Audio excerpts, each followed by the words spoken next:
정말 믿을 수 없는 일이 일어났습니다. 최근 전 세계 공항이 발칵 뒤집혔다고 합니다. 글로벌 항공연합이 긴급 대책을 마련하기 위해 모든 국가를 소집했을 정도라고 하는데요.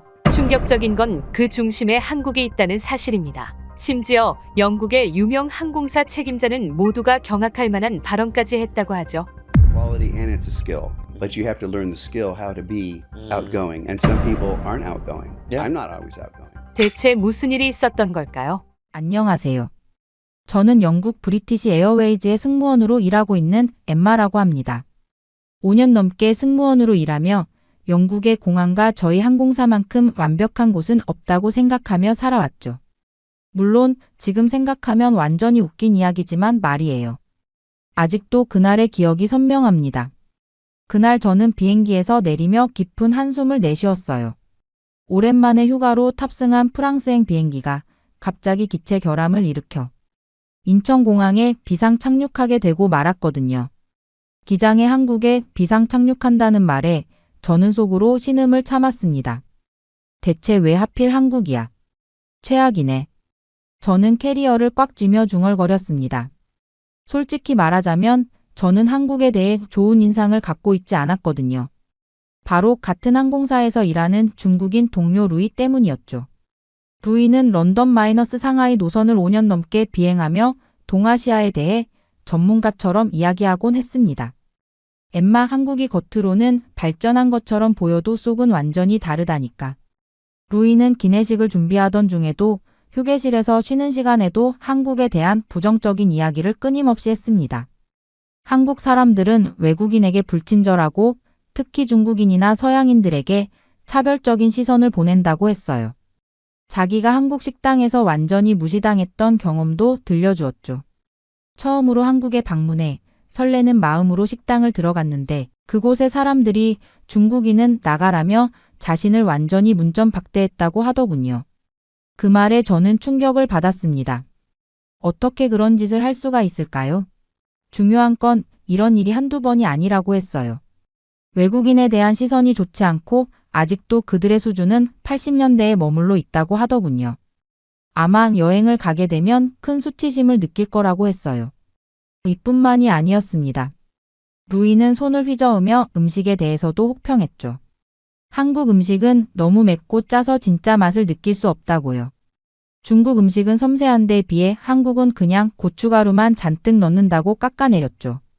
또 한국의 위생 상태에 대해서도 비판했어요. 길거리는 겉으로 깨끗해 보여도 구석구석은 엉망이라면서 특히 공중화장실은 들어가기 무서울 정도로 더럽다고 강조했습니다. 물론 처음에는 반신반의했지만 루이가 워낙 확신에 찬 목소리로 말하다 보니 저도 모르게 한국에 대한 부정적인 이미지가 쌓여갔어요. 오랜 기간 동안 이 이야기를 들어온 다른 승무원들도 루이의 말에 고개를 끄덕이며 한국보다는 일본이나 싱가포르를 선호한다고 했습니다. 난 도쿄가 훨씬 좋아. 적어도 거기서는 사람들이 예의 바르게 대해주잖아. 맞아, 홍콩이나 싱가포르는 국제적이지만 한국은 너무 폐쇄적이야. 결국 동료들의 이런 대화가 반복될수록 한국은 제 여행 목록의 맨 밑으로 내려갔죠. 그런데 그렇게나 원치 않았던 이 한국에 도착하다니. 휴가를 완전히 망쳐버린 것 같다는 생각에 기분이 너무나도 좋지가 않더군요. 그렇게 인천공항 입국장으로 들어서며 저는 주변을 경계하듯 둘러봤습니다. 공항은 생각보다 넓고 깨끗했어요. 하지만 루이의 말이 귓가에 맴돌아 마음이 편치 않았습니다. 저는 짐을 꼭 붙들고 걸었어요. 이탈리아 공항에서 소매치기를 당한 경험이 있어서 더 조심스러웠죠. 한국 승객들이 빠른 걸음으로 지나가는 모습을 지켜보았습니다. 그들의 표정은 무뚝뚝해 보였고 저를 힐끗 보는 시선에서 무언가 차갑고 배타적인 느낌이 들었어요. 물론 제 편견이 그렇게 느끼게 만들었을 수도 있지만 그 순간 저는 정말 그렇게 느꼈답니다. 솔직히 한국보다 일본이나 프랑스에 가고 싶었어. 저는 속으로 이렇게 생각하며 한숨을 내쉬었습니다. 다른 승무원들도 비슷한 표정이었어요. 모두 예상치 못한 상황에 당황한 듯 했죠.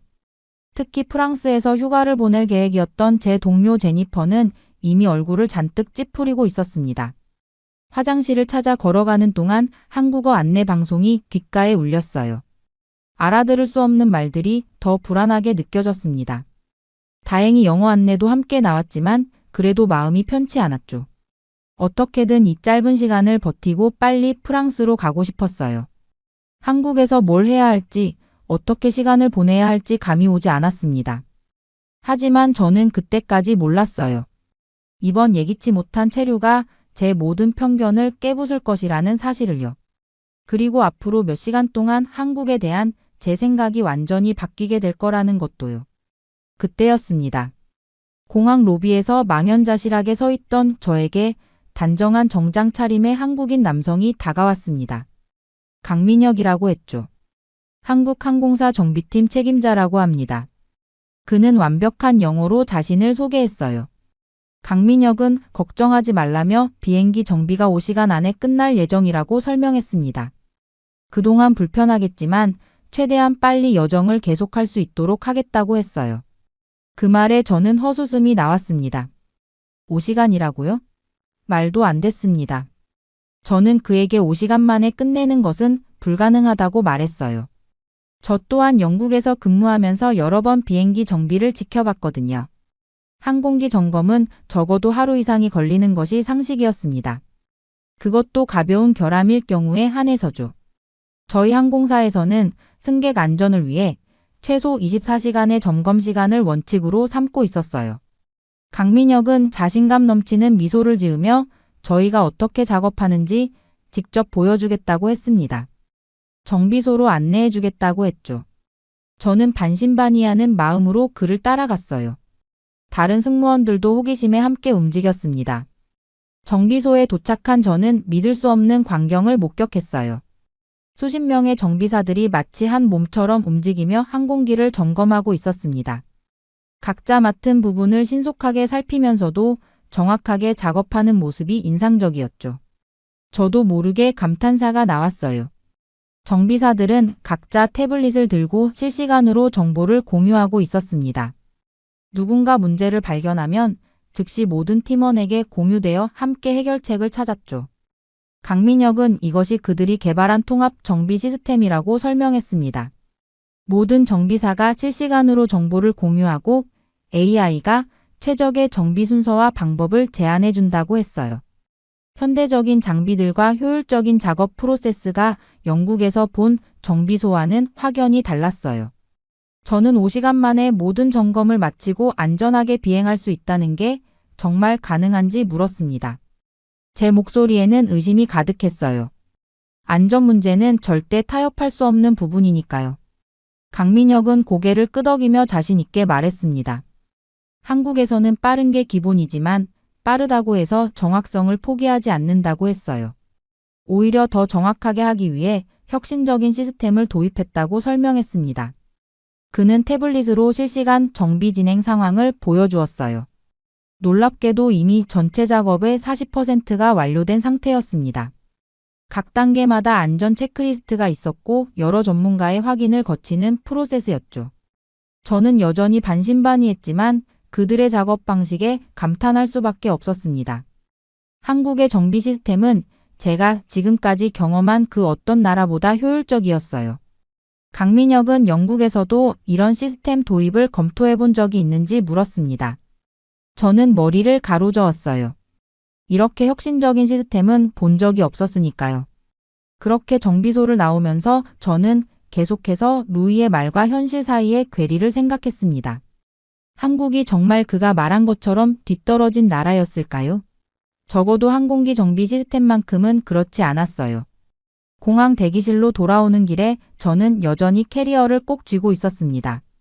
습관적인 행동이었어요. 2년 전 이탈리아 공항에서 짐을 도둑 맞을 뻔한 경험이 있거든요. 그때 짐에서 단 5초만 눈을 뗐는데도 누군가 제 가방을 들고 달아나려고 했었습니다.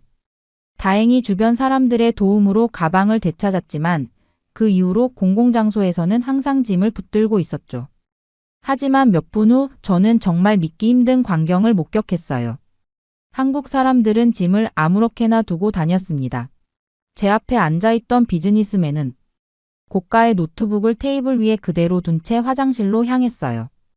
심지어 그의 지갑도 노트북 옆에 놓여 있었습니다. 저 사람 도대체 뭐 하는 거지?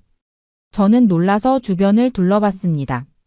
또 다른 곳에서는 젊은 여성이 브랜드 가방을 의자에 걸어둔 채 친구와 커피를 마시러 갔어요. 노부부는 짐 가방 2개를 그대로 두고 면세점으로 향했습니다. 이건 너무 무신경한 거 아닌가? 저는 긴장하며 제 캐리어를 더 꽉 붙잡았어요. 혹시나 도둑이 나타나면 주변 사람들에게 알려야겠다고 생각했죠. 하지만 시간이 지나도 도난당했다는 사람은 단 한 명도 없었습니다. 오히려 사람들은 너무나 평온한 표정으로 각자의 일상을 즐기고 있었어요. 화장실에 갔던 비즈니스맨이 돌아와 아무 일도 없다는 듯 노트북을 사용하기 시작했습니다. 면세점에 갔던 노부부도 짐이 그대로 있는 것을 확인하고는 별다른 반응 없이 앉았어요. 이게 가능한 일인가? 저는 여전히 의구심을 품고 있었습니다. 런던이나 파리, 로마 같은 도시에서는 상상도 할 수 없는 광경이었으니까요. 짐을 잠시라도 방치했다가는 순식간에 사라질 텐데 말이죠. 그때 정장 차림의 남성이 다시 다가왔습니다. 강민혁 팀장이었어요.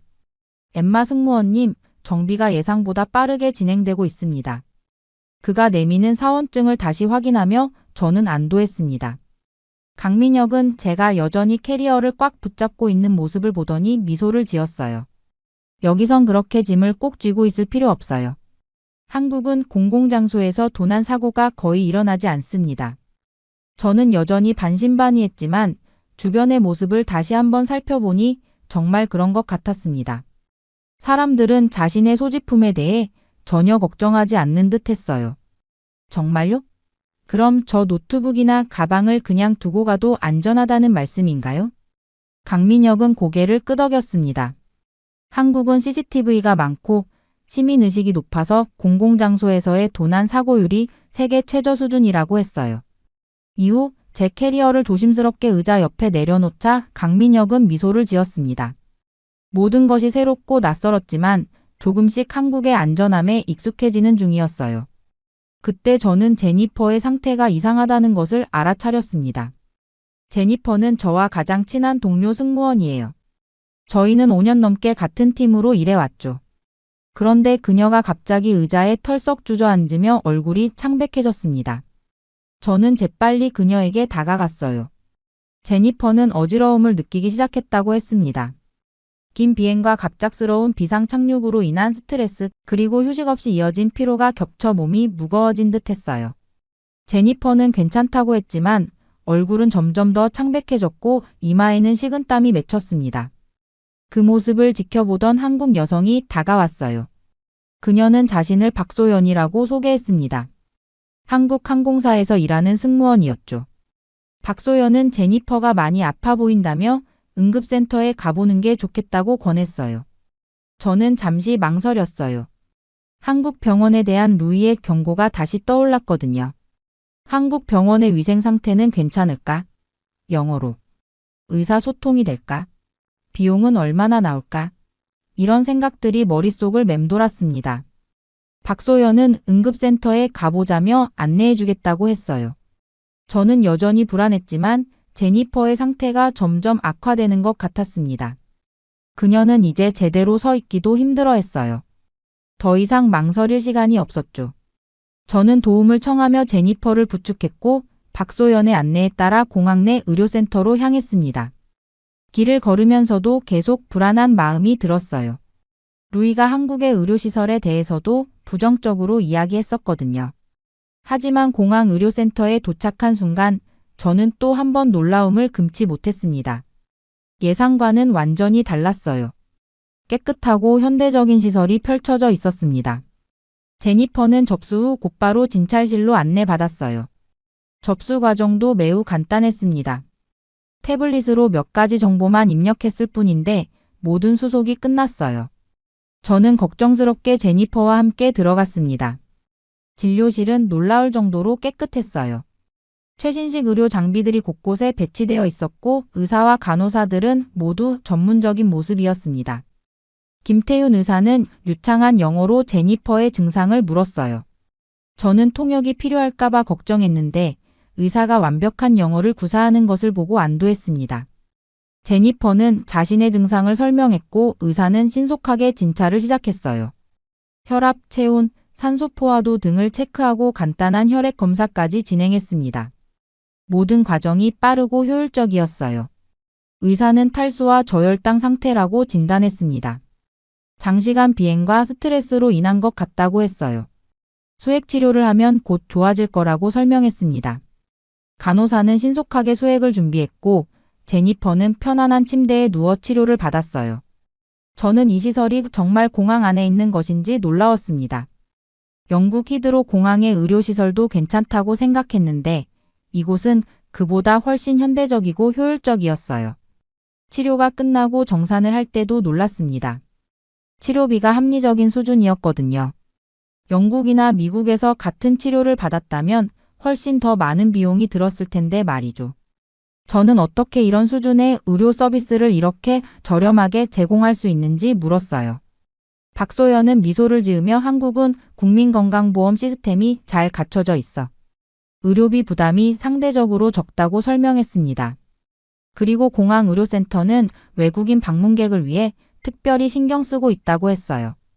이후 의료센터에서 나오자 제니퍼의 상태가 많이 좋아졌습니다. 수액치료 덕분인지 얼굴에 혈색이 돌아왔어요. 제니퍼는 이제 별 문제 없이 걸을 수 있게 되었고 저는 마음이 한결 가벼워졌습니다. 루이의 경고와는 달리 한국의 의료 시스템은 놀라울 정도로 효율적이었어요. 박소연이 저희에게 다가왔습니다. 그녀는 비행기 정비가 아직 진행 중이니 점심을 먹으러 가는 게 어떻겠냐고 제안했어요. 제니퍼도 의사가 음식을 먹는 게 좋겠다고 했다며 고개를 끄덕였습니다. 박소연은 김치찌개를 먹어보는 게 어떻겠냐고 물었어요. 저는 즉시 고개를 저었습니다. 루이가 한국 음식은 모두 너무 맵다고 했거든요. 특히 김치는 입에 넣자마자 화상을 입을 것 같다고 과장되게 표현했었죠. 하지만 박소연은 김치찌개도 순한 맛으로 조절할 수 있다고 설명했어요. 저는 반신반의하며 그녀를 따라 공항 내 한식당으로 향했습니다. 식당은 깔끔했고 메뉴판에는 영어 설명이 함께 있어 주문하기 편했어요. 김치찌개가 테이블에 도착했을 때 붉은 국물을 보고 다시 한번 망설였습니다. 하지만 예의상 한 숟가락 떠먹어 봤어요. 그 순간 저는 깜짝 놀랐습니다. 예상과는 달리 깊고 진한 국물 맛이 입안에 퍼졌어요. 맵기만 한 게 아니라 다양한 맛이 조화롭게 어우러졌습니다. 이게 왜 맛있지? 저는 생각할 겨를도 없이 한 숟가락, 두 숟가락 계속해서 먹었어요.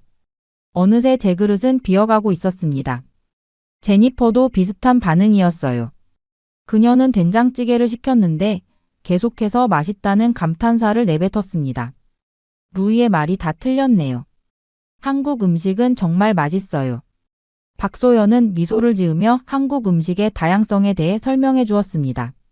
매운 음식만 있는 것이 아니라 담백하고 깊은 맛을 내는 요리가 많다고 했어요. 김치도 여러 종류가 있으며 모든 한국 음식이 매운 것은 아니라고 했습니다. 식사를 마친 후 박소연이 잠시 화장실에 가는 동안 저희는 근처 편의점에 들렀어요. 그런데 이 편의점이 또 한 번 저를 놀라게 했습니다. 영국의 편의점과는 차원이 달랐어요. 먼저 눈에 띈 것은 무인 계산 시스템이었습니다. 고객들이 스스로 상품을 스캔하고 결제할 수 있는 시스템이 갖춰져 있었어요. 상품들은 정갈하게 정리되어 있었고 신선한 도시락과 삼각김밥 같은 즉석식품도 다양했습니다. 특히 삼각김밥의 포장에 감탄했어요. 박소연이 돌아와서 어떻게 먹는지 시범을 보여줬는데 포장의 한쪽 귀퉁이를 당기면 비닐이 깔끔하게 벗겨지는 설계였습니다. 김밥을 싸고 있는 김이 습해지지 않도록 김과 밥 사이에 얇은 필름을 넣은 아이디어도 놀라웠어요. 이런 편리한 시스템은 영국에서도 본 적이 없어요. 저는 감탄사를 연발했습니다. 디자인, 실용성, 위생까지 모든 면에서 완벽했어요. 편의점 음료 코너에서는 다양한 종류의 차와 커피, 생과일 주스가 진열되어 있었고 심지어 와인과 맥주까지 판매하고 있었습니다. 제니퍼는 삼각김밥 여러 개와 아이스 커피를 구매했어요. 저는 유자차와 참치 삼각김밥을 골랐습니다. 무인 계산대에서 간편하게 결제한 후 저희는 다시 공항 대기실로 향했어요. 박소연은 한국의 편의점이 단순한 상점이 아니라 생활 문화 공간이라고 설명했습니다. 24시간 운영되며 공과금 납부, 택배 서비스, 심지어 간단한 식사까지 해결할 수 있는 곳이라고 했어요.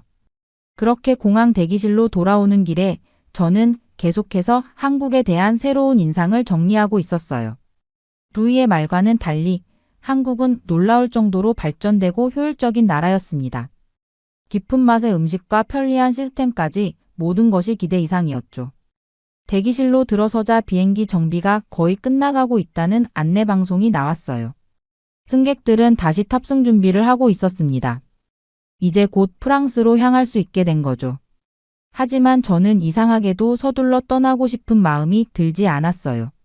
오히려 더 많은 것을 보고 싶다는 생각이 들었습니다.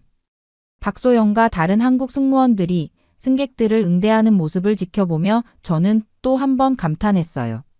시간이 흐를수록 한국 승무원들의 서비스 정신이 얼마나 특별한지 더 깊이 느낄 수 있었습니다. 그들은 승객 한 명 한 명을 정말 세심하게 배려했어요. 연세 드신 할머니에게는 천천히 안내하고 작은 아이들에게는 눈높이를 맞추어 이야기했습니다. 특히 인상적이었던 것은 문제가 생겼을 때의 대처 방식이었어요. 한 승객이 탑승권을 분실했다며 당황해했을 때 박소연을 포함한 3명의 승무원이 즉시 도움을 주기 위해 달려왔습니다. 한 명은 승객을 진정시키고 다른 한 명은 시스템에서 정보를 확인했으며 또 다른 한 명은 분실물 센터에 연락했어요. 모두 자신의 역할을 완벽하게 수행하면서도 서로를 돕는 팀워크가 놀라웠습니다. 어떻게 항상 그렇게 침착하게 대응할 수 있는 거예요? 저는 박소연에게 물었어요. 그녀는 부드러운 미소를 지으며 대답했습니다. 저희는 한국을 대표하는 얼굴이니까요. 승객들이 한국에 대해 갖는 이의 첫인상이 저희를 통해 만들어진다고 생각해요. 그녀의 말에 저는 깊은 인상을 받았어요. 단순히 직업적인 의무를 넘어서 국가의 이미지를 책임진다는 자부심이 그들의 서비스 정신을 더욱 특별하게 만들고 있었던 거죠. 비행 준비가 거의 끝나갈 무렵 저는 문득 한 가지 생각이 들었습니다. 한국 항공사에서 일하면 어떨까? 제가 일하는 영국 항공사도 물론 훌륭했지만 한국 승무원들의 세심함과 전문성 그리고 자부심은 분명 배울 점이 많았어요. 박소연은 승객들이 불편함 없이 탑승할 수 있도록 계속해서 안내하고 있었습니다. 그녀는 심지어 각 승객의 이름을 기억하고 있는 것 같았어요. 개인적인 인사를 건네며 작별 인사를 했으니까요. 어떻게 모든 승객의 이름을 기억할 수 있는 거예요? 제가 물었을 때 박소연은 수줍은 듯 웃으며 대답했습니다. 모든 승객이 소중하니까요. 작은 디테일이 큰 차이를 만든다고 생각해요.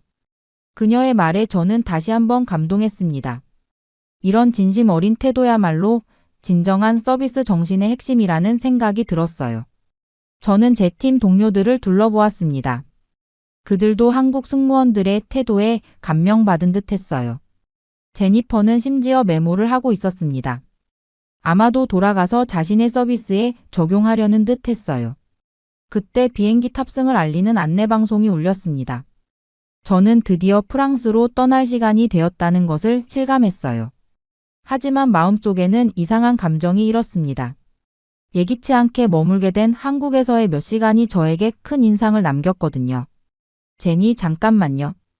저는 탑승구로 향하던 제니퍼의 팔을 잡았습니다. 그녀는 의아한 표정으로 저를 바라봤어요. 왜? 뭐 잊어버린 거라도 있어? 저는 천천히 고개를 저었습니다. 갑자기 머릿속에 떠오른 생각이 있었거든요. 처음엔 프랑스를 기대했지만 이제는 한국이 더 궁금해졌습니다. 몇 시간 동안 경험한 한국의 모습은 제가 상상했던 것과 너무나도 달랐어요. 효율적인 항공기 정비 시스템, 안전한 공공장소, 최첨단 의료시설, 맛있는 음식과 편리한 편의점, 그리고 무엇보다 정성 어린 서비스 정신까지. 한국은 제가 루이에게 들었던 것과는 완전히 다른 나라였습니다. 제가 프랑스 여행을 취소하려고 해요. 제니퍼는 깜짝 놀란 표정을 지었습니다. 뭐라고? 파리에서의 휴가를 기대했잖아. 왜 갑자기? 한국에 더 머물러 보고 싶어요. 몇 시간 동안 경험한 것만으로도 이렇게 놀라웠는데 실제로 여행을 한다면 얼마나 더 많은 것을 발견할 수 있을지 궁금해요. 제니퍼는 잠시 당황했지만 곧 이해한다는 듯 미소를 지었습니다. 저는 결국 프랑스 여행을 취소하고 한국에서 휴가를 보내기로 결정했어요. 프랑스는 언제든 갈 수 있지만 지금 이 순간 한국에 대한 호기심이 더 컸으니까요. 항공사에 연락해 휴가 일정을 변경했습니다. 다행히 저희 항공사는 직원들의 일정 변경에 유연했어요. 박소연에게 이 소식을 전했을 때 그녀는 정말 기뻐했습니다. 한국의 여러 관광지와 맛집을 추천해주겠다고 했죠. 정말 좋은 결정을 하셨어요. 한국은 볼거리가 정말 많거든요. 서울의 현대적인 모습부터 고궁의 전통미까지 다양한 매력이 있어요. 박소연의 설명을 들으며 저는 제 결정이 옳았다는 확신이 들었습니다. 떠나기 전에 강민혁 팀장에게도 인사를 나누었어요. 그는 제 결정에 놀라면서도 진심으로 축하해 주었습니다. 한국에서 좋은 시간 보내세요. 짧은 시간이었지만 엠마 씨 덕분에 저도 많이 배웠습니다. 비행기에 탑승한 제니퍼와 다른 동료들은 창문으로 저에게 손을 흔들었어요. 저는 그들에게 웃으며 손을 흔들어 주었습니다. 그들이 탄 비행기가 하늘로 날아오르는 것을 지켜보며 저는 이제 새로운 모험이 시작된다는 설렘을 느꼈어요. 공항을 나서기 전 저는 마음속으로 루이에게 말했습니다. 한국은 내가 상상했던 것보다 훨씬 선진국이야. 내가 말한 모든 것이 잘못됐어. 저는 이제 확신할 수 있었어요. 한국은 제가 들었던 것과는 완전히 다른 나라였습니다. 현대적이고 효율적이며 안전하고 무엇보다 따뜻한 정이 넘치는 곳이었죠. 박소영과 함께 공항을 나서며 저는 서울의 스카이라인을 바라봤습니다. 고층 빌딩들이 햇빛에 반짝이는 모습이 아름다웠어요. 이제 앞으로의 며칠 동안 저는 한국의 진짜 모습을 탐험할 준비가 되어 있었습니다. 한국에 대한 제 모든 편견이 완전히 깨져버렸어요. 불친절하다고 생각했던 한국인들은 오히려 따뜻하고 친절했고 맵기만 하다던 음식은 깊은 맛의 정교한 요리였으며 위생 상태가 좋지 않다던 곳은 오히려 깨끗하고 체계적이었습니다. 이제 진짜 한국을 만날 시간이구나. 제 가슴은 설렘으로 가득 찼습니다.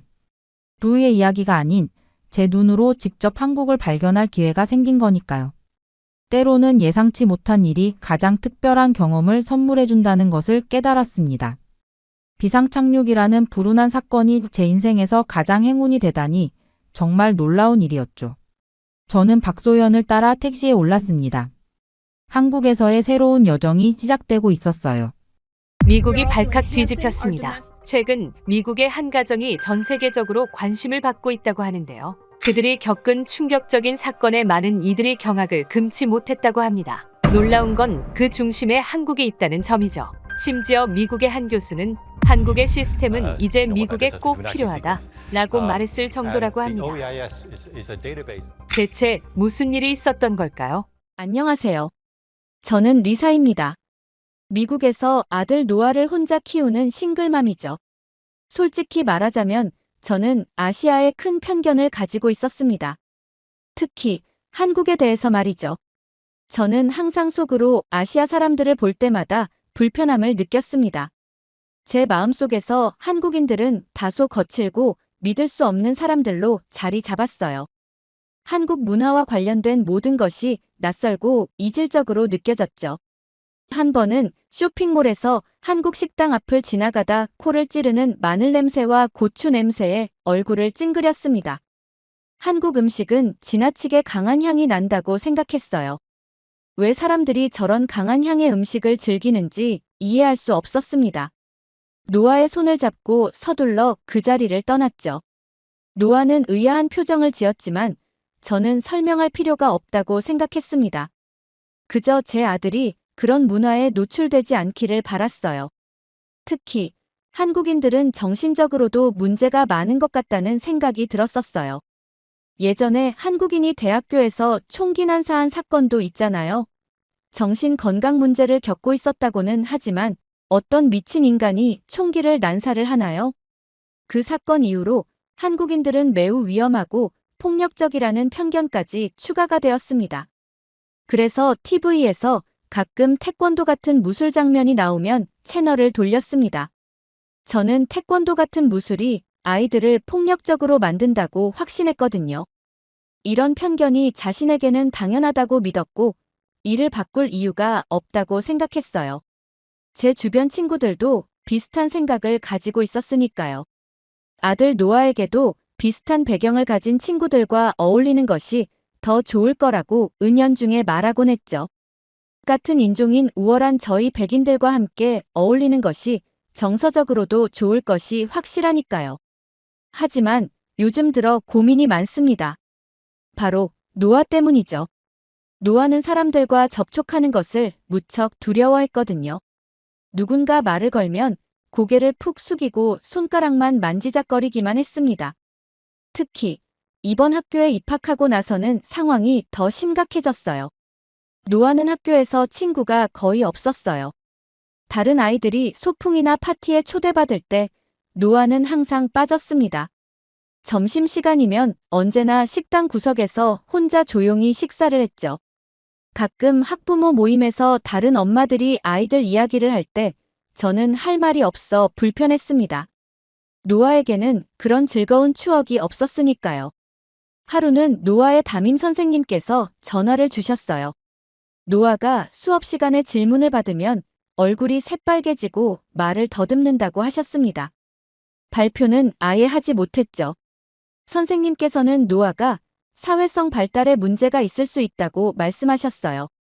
그때 저는 속으로 괜찮아질 거야 라고 생각했습니다. 모든 아이가 다 같을 수는 없으니까요. 그때를 생각하면 정말 후회가 되고는 합니다. 그건 저만의 착각이었으니까요. 그러던 어느 날 학교에 급히 노트를 가져다 주러 갔다가 저는 큰 충격에 완전히 얼어붙고 말았습니다. 복도 끝에서 노아가 몇몇 아이들에게 둘러싸여 있었어요. 그 아이들이 노아의 책가방을 빼앗아 내용물을 바닥에 쏟아붓고 있었죠. 노아의 점심 도시락은 이미 바닥에 엎어져 있었고 아이들은 키득거리며 노아를 손가락으로 가리키고 있었어요. 심장이 터질 것 같았습니다. 달려가 아이들을 뿔뿔이 흩어지게 했지만 노아의 눈에 고인 눈물을 보는 순간 제 다리에 힘이 풀렸어요. 그 자리에 무릎을 꿇고 노아를 껴안았습니다. 아들의 작은 어깨가 흐느낌으로 떨리는 것이 느껴졌죠. 대체 언제부터 이런 일이 있었니? 물었을 때 노아는 눈을 피하며 괜찮아요. 엄마라고만 대답했어요. 집으로 돌아와서도 노아는 아무 말 없이 자신의 방에 틀어박혔습니다. 그날 밤 아들의 문 앞에서 무릎을 꿇고 앉아 울었어요.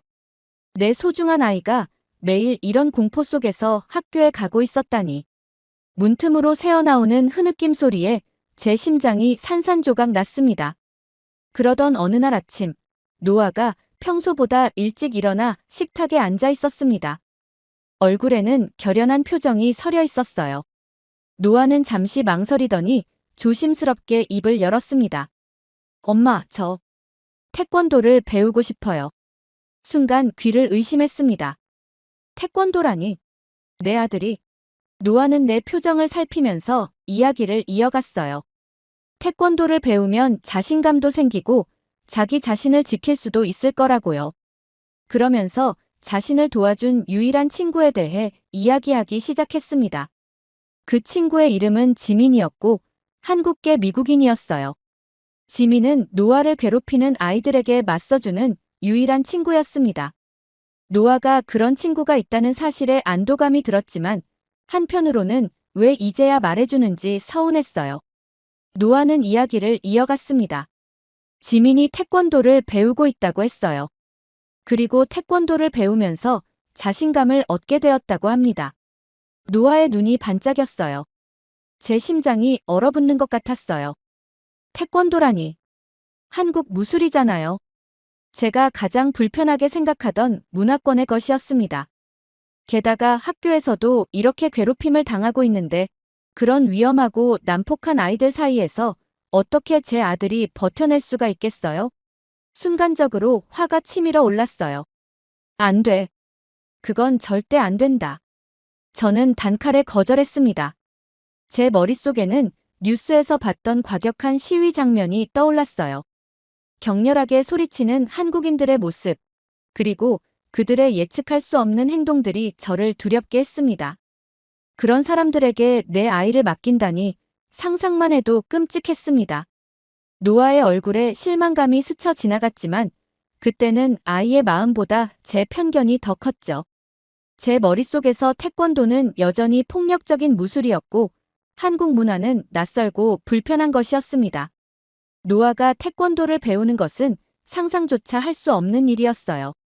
하지만 엄마, 지민이가 말하길 태권도는 단순히 싸움을 가르치는 게 아니래요. 자신을 통제하는 법도 배운대요. 노아의 목소리가 평소보다 높아졌습니다.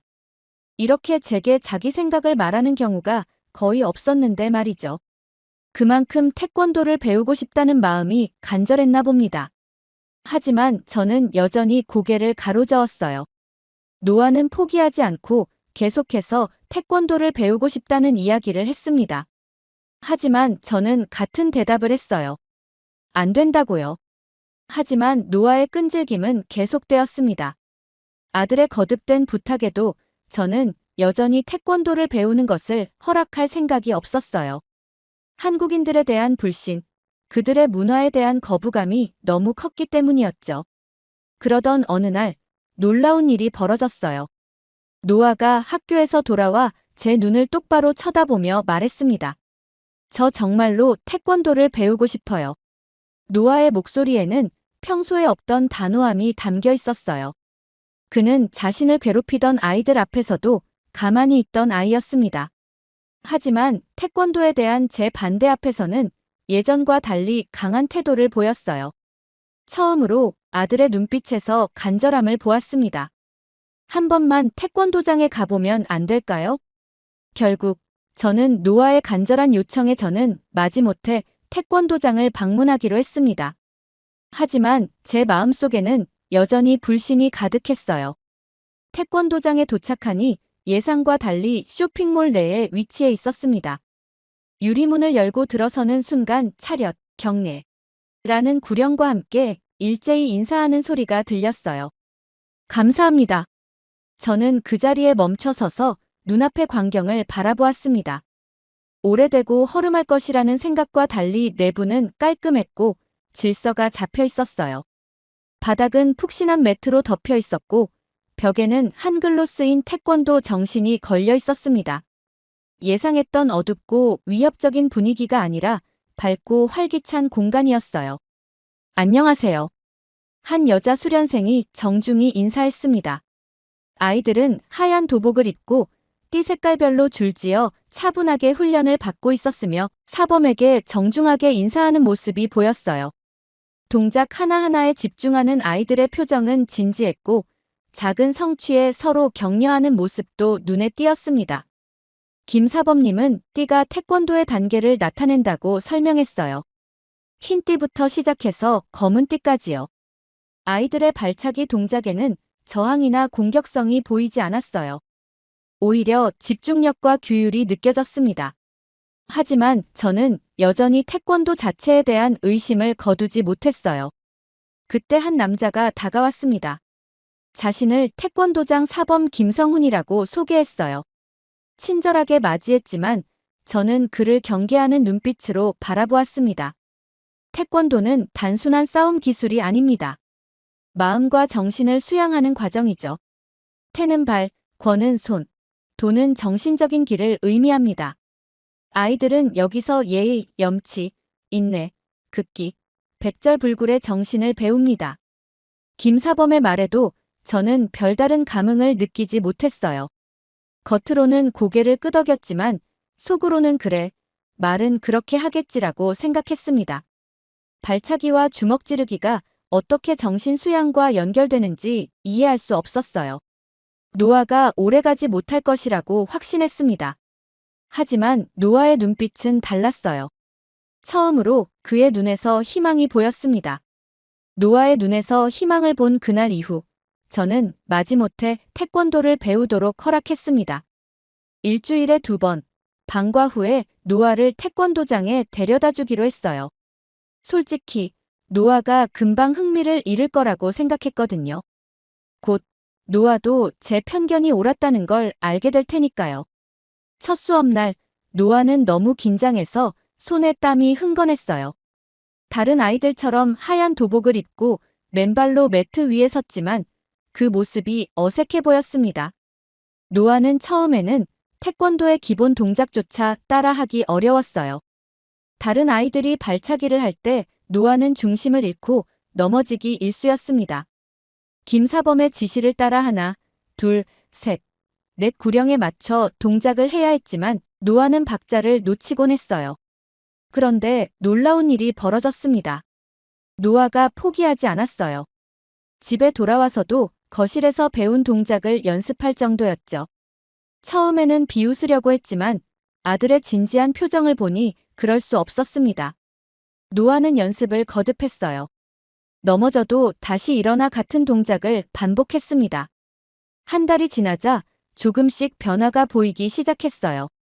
노아의 자세가 달라졌습니다.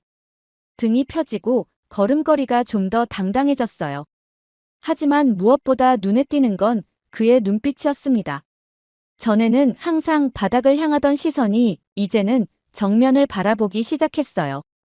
태권도를 배우면서 노아는 처음으로 자신감을 가지게 된 것 같았습니다. 학교에서도 변화가 있었어요. 어느 날 노아의 선생님께서 전화를 주셨습니다. 노아가 최근에 수업 시간에 손을 들고 질문에 답하기 시작했다고요.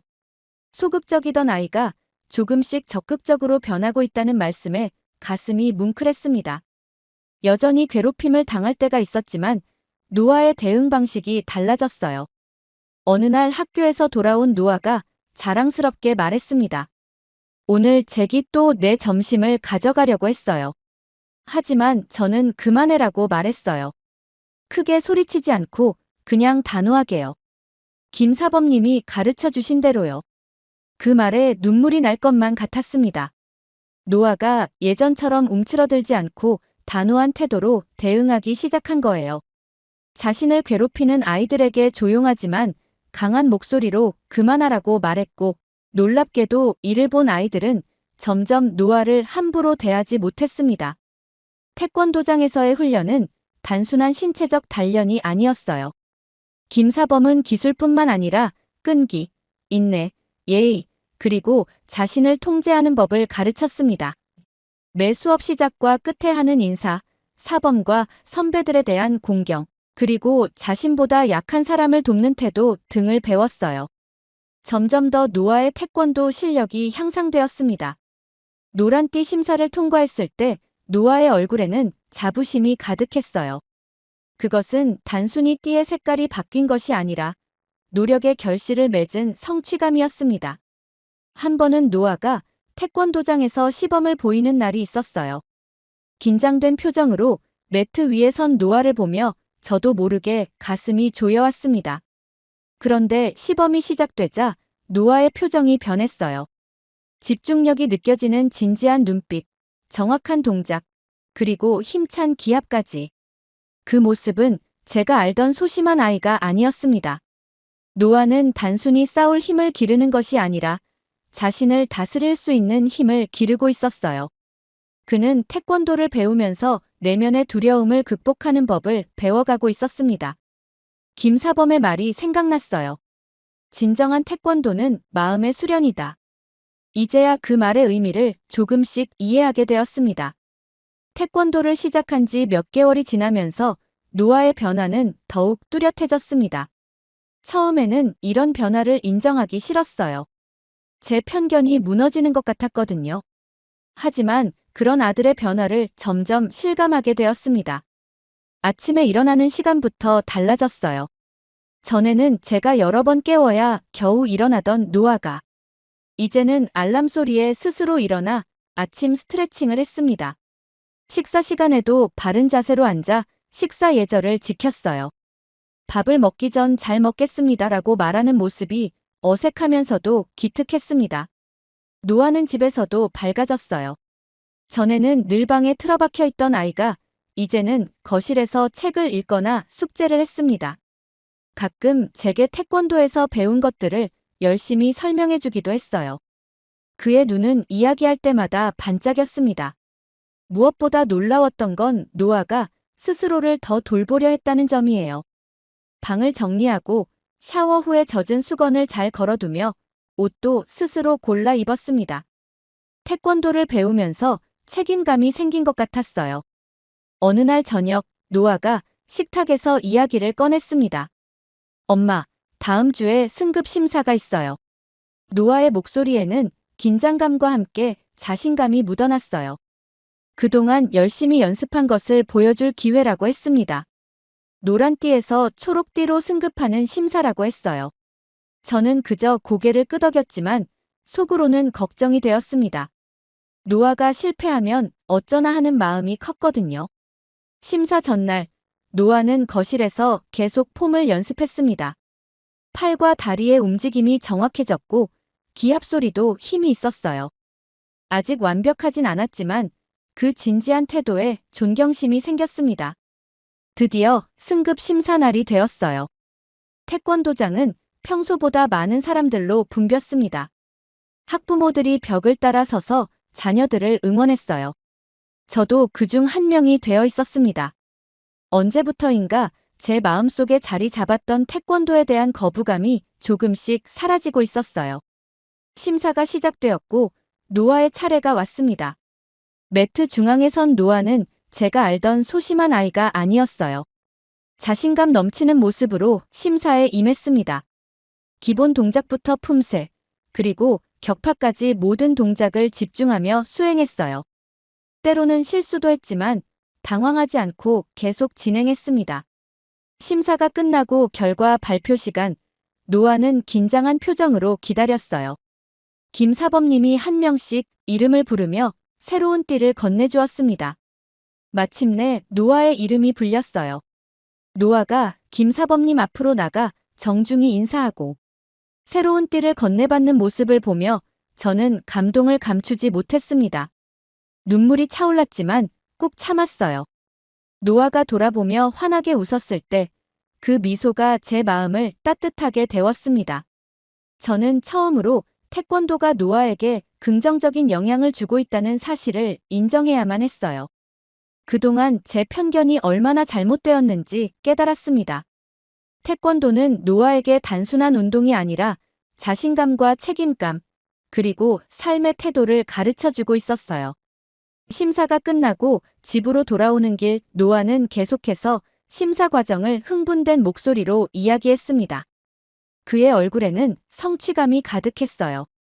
저는 고개를 끄덕이며 들었지만 속으로는 많은 생각이 교차했습니다. 제 마음속에 한국과 한국 문화에 대한 편견이 조금씩 허물어지고 있었어요.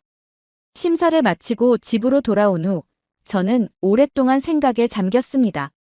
제 마음속에서 변화가 일어나고 있었어요. 태권도를 통해 강해진 것은 노아뿐만이 아니었습니다. 저 역시 변하고 있었어요. 그동안 굳게 믿었던 제 편견이 틀렸다는 것을 조금씩 깨닫기 시작했습니다. 다음 날 노아가 학교에 간 후 저는 컴퓨터 앞에 앉아 태권도에 대해 검색하기 시작했어요. 그동안 알려고 하지 않았던 것들이 저를 기다리고 있었습니다. 태권도의 역사, 철학, 그리고 그것이 가르치는 가치들. 검색할수록 제 무지함이 부끄러워졌어요. 태권도가 단순한 무술이 아니라 사람의 태도와 정신력을 변화시키는 수련 과정이라는 것을 알게 되었습니다. 태권도는 신체적인 기술뿐만 아니라 정신적인 성숙을 강조했어요. 예의, 염치, 인내, 극기, 백절불굴의 정신이 태권도의 핵심 가치라는 것을 이해하게 되었습니다. 한국어로 쓰인 글들을 번역해 읽으면서 그 문화에 담긴 깊이에 놀랐어요. 그동안 제가 무시했던 한국 문화가 이렇게 풍부한 철학과 지혜를 담고 있다니 제 자신이 너무 편협했다는 생각이 들었습니다. 그날 이후로 태권도장에 노아를 데려다 줄 때마다 전보다 더 주의 깊게 관찰했어요. 아이들이 인사하는 방식, 서로를 존중하는 태도, 실수해도 다시 일어나 도전하는 모습들. 그것들이 모두 태권도의 가르침이었습니다. 한 번은 수업이 끝난 후 김사범님과 대화할 기회가 있었어요. 그동안 거리를 두었던 제가 먼저 다가가 노아의 발전에 대해 감사를 표했습니다. 김사범님은 미소 지으며 노아의 노력을 칭찬해 주셨어요. 태권도는 몸으로 하는 것이 아니라 마음으로 하는 것입니다. 노아 군은 그것을 이해하고 있어요. 그 말에 깊은 울림을 느꼈습니다. 제가 그동안 얼마나 표면적으로만 판단했는지 깨달았어요. 태권도장의 다른 학부모들과도 조금씩 이야기를 나누기 시작했습니다. 그들 중에는 한국계 미국인 가족들도 있었어요. 처음에는 어색했지만 이야기를 나눌수록 그들도 저와 다르지 않다는 것을 느꼈습니다. 아이에 대한 걱정, 희망, 그리고 사랑. 우리는 같은 마음을 가진 부모였어요. 지민의 어머니인 박 여사와 특히 가까워졌습니다. 그녀는 제 질문에 친절하게 대답해 주었고 한국 문화에 대해 많은 것을 알려주었어요. 어느 날 그녀가 저를 한국 식당에 초대했습니다. 예전 같았으면 거절했겠지만 이번에는 기꺼이 수락했어요. 식당에서 처음으로 제대로 된 한국 음식을 맛보았습니다. 처음에는 낯선 향신료와 맛이 어색했지만 한 입 두 입 먹다 보니 그 풍미가 좋아지기 시작했어요. 박 여사는 각 음식의 의미와 먹는 방법을 가르쳐 주었고 저는 새로운 문화를 배우는 즐거움을 느꼈습니다. 한국 문화에 대한 선입견도 점차 사라졌어요. 태권도를 가르치는 사범과 학부모들을 만나면서 제가 가졌던 불신이 무너졌습니다. 그들은 제가 상상했던 것처럼 위험하거나 이상한 사람들이 아니었어요. 오히려 따뜻하고 배려심 깊은 사람들이었습니다. 어느 날 노아의 수업을 지켜보다가 문득 깨달았어요. 태권도가 단순한 싸움 기술이 아니라 마음의 평정과 자기 절제를 기르는 수양 과정이라는 것을요. 아이들이 명상하는 시간, 서로 존중하며 인사하는 모습, 그리고 실수를 인정하고 다시 도전하는 태도. 이 모든 것이 태권도의 본질이었습니다. 그리고 가장 큰 변화는 제 자신의 마음속에서 일어났어요. 이제 저는 다른 문화를 무시하거나 두려워하는 대신 배우고 이해하려고 노력했습니다. 제 편견이 얼마나 무지에서 비롯된 것인지 깨달았어요. 노아를 통해 제가 성장하고 있었습니다. 노아를 통해 제가 성장하고 있었습니다. 이제 저는 제 마음속에 가득 차 있던 편견의 무게를 내려놓고 더 가벼운 마음으로 세상을 바라보기 시작했어요. 그리고 그런 변화는 노아와 저의 관계에도 큰 영향을 미쳤습니다. 노아는 태권도를 시작한 지 1년이 지난 지금 더 이상 예전처럼 두려움에 떨지 않았어요. 처음 태권도장에 갔을 때의 소심하고 위축된 모습은 온데간데 없이 사라졌습니다. 그는 이제 파란 띠를 하고 있었고 도장에서도 후배들을 가르치는 역할을 맡게 되었어요. 가장 큰 변화는 노아가 자신의 감정을 표현할 수 있게 되었다는 점이었습니다. 전에는 속상한 일이 있어도 혼자 사귀고 기쁜 일이 있어도 조용히 넘기던 아이였어요. 하지만 이제는 학교에서 있었던 일, 친구들과의 관계, 자신의 고민까지 저에게 이야기하게 되었습니다. 작은 일상의 대화가 우리 사이에 더 깊은 유대감을 만들어냈어요. 무엇보다 노아는 스스로를 지키는 방법을 배웠습니다. 태권도에서 배운 것은 단순히 신체적인 방어 기술만이 아니었어요. 자신의 가치를 인정하고 부당한 상황에서 목소리를 내는 법을 배웠습니다. 한 번은 노아가 자신을 괴롭히던 아이에게 단호하게 대처한 이야기를 들려주었어요. 그 아이가 또 내 책을 가져가려고 했어요. 그래서 제가 말했어요. 내 물건이니 돌려줘. 그렇지 않으면 선생님께 말씀드릴러야. 그랬더니 그 아이가 책을 돌려주었어요.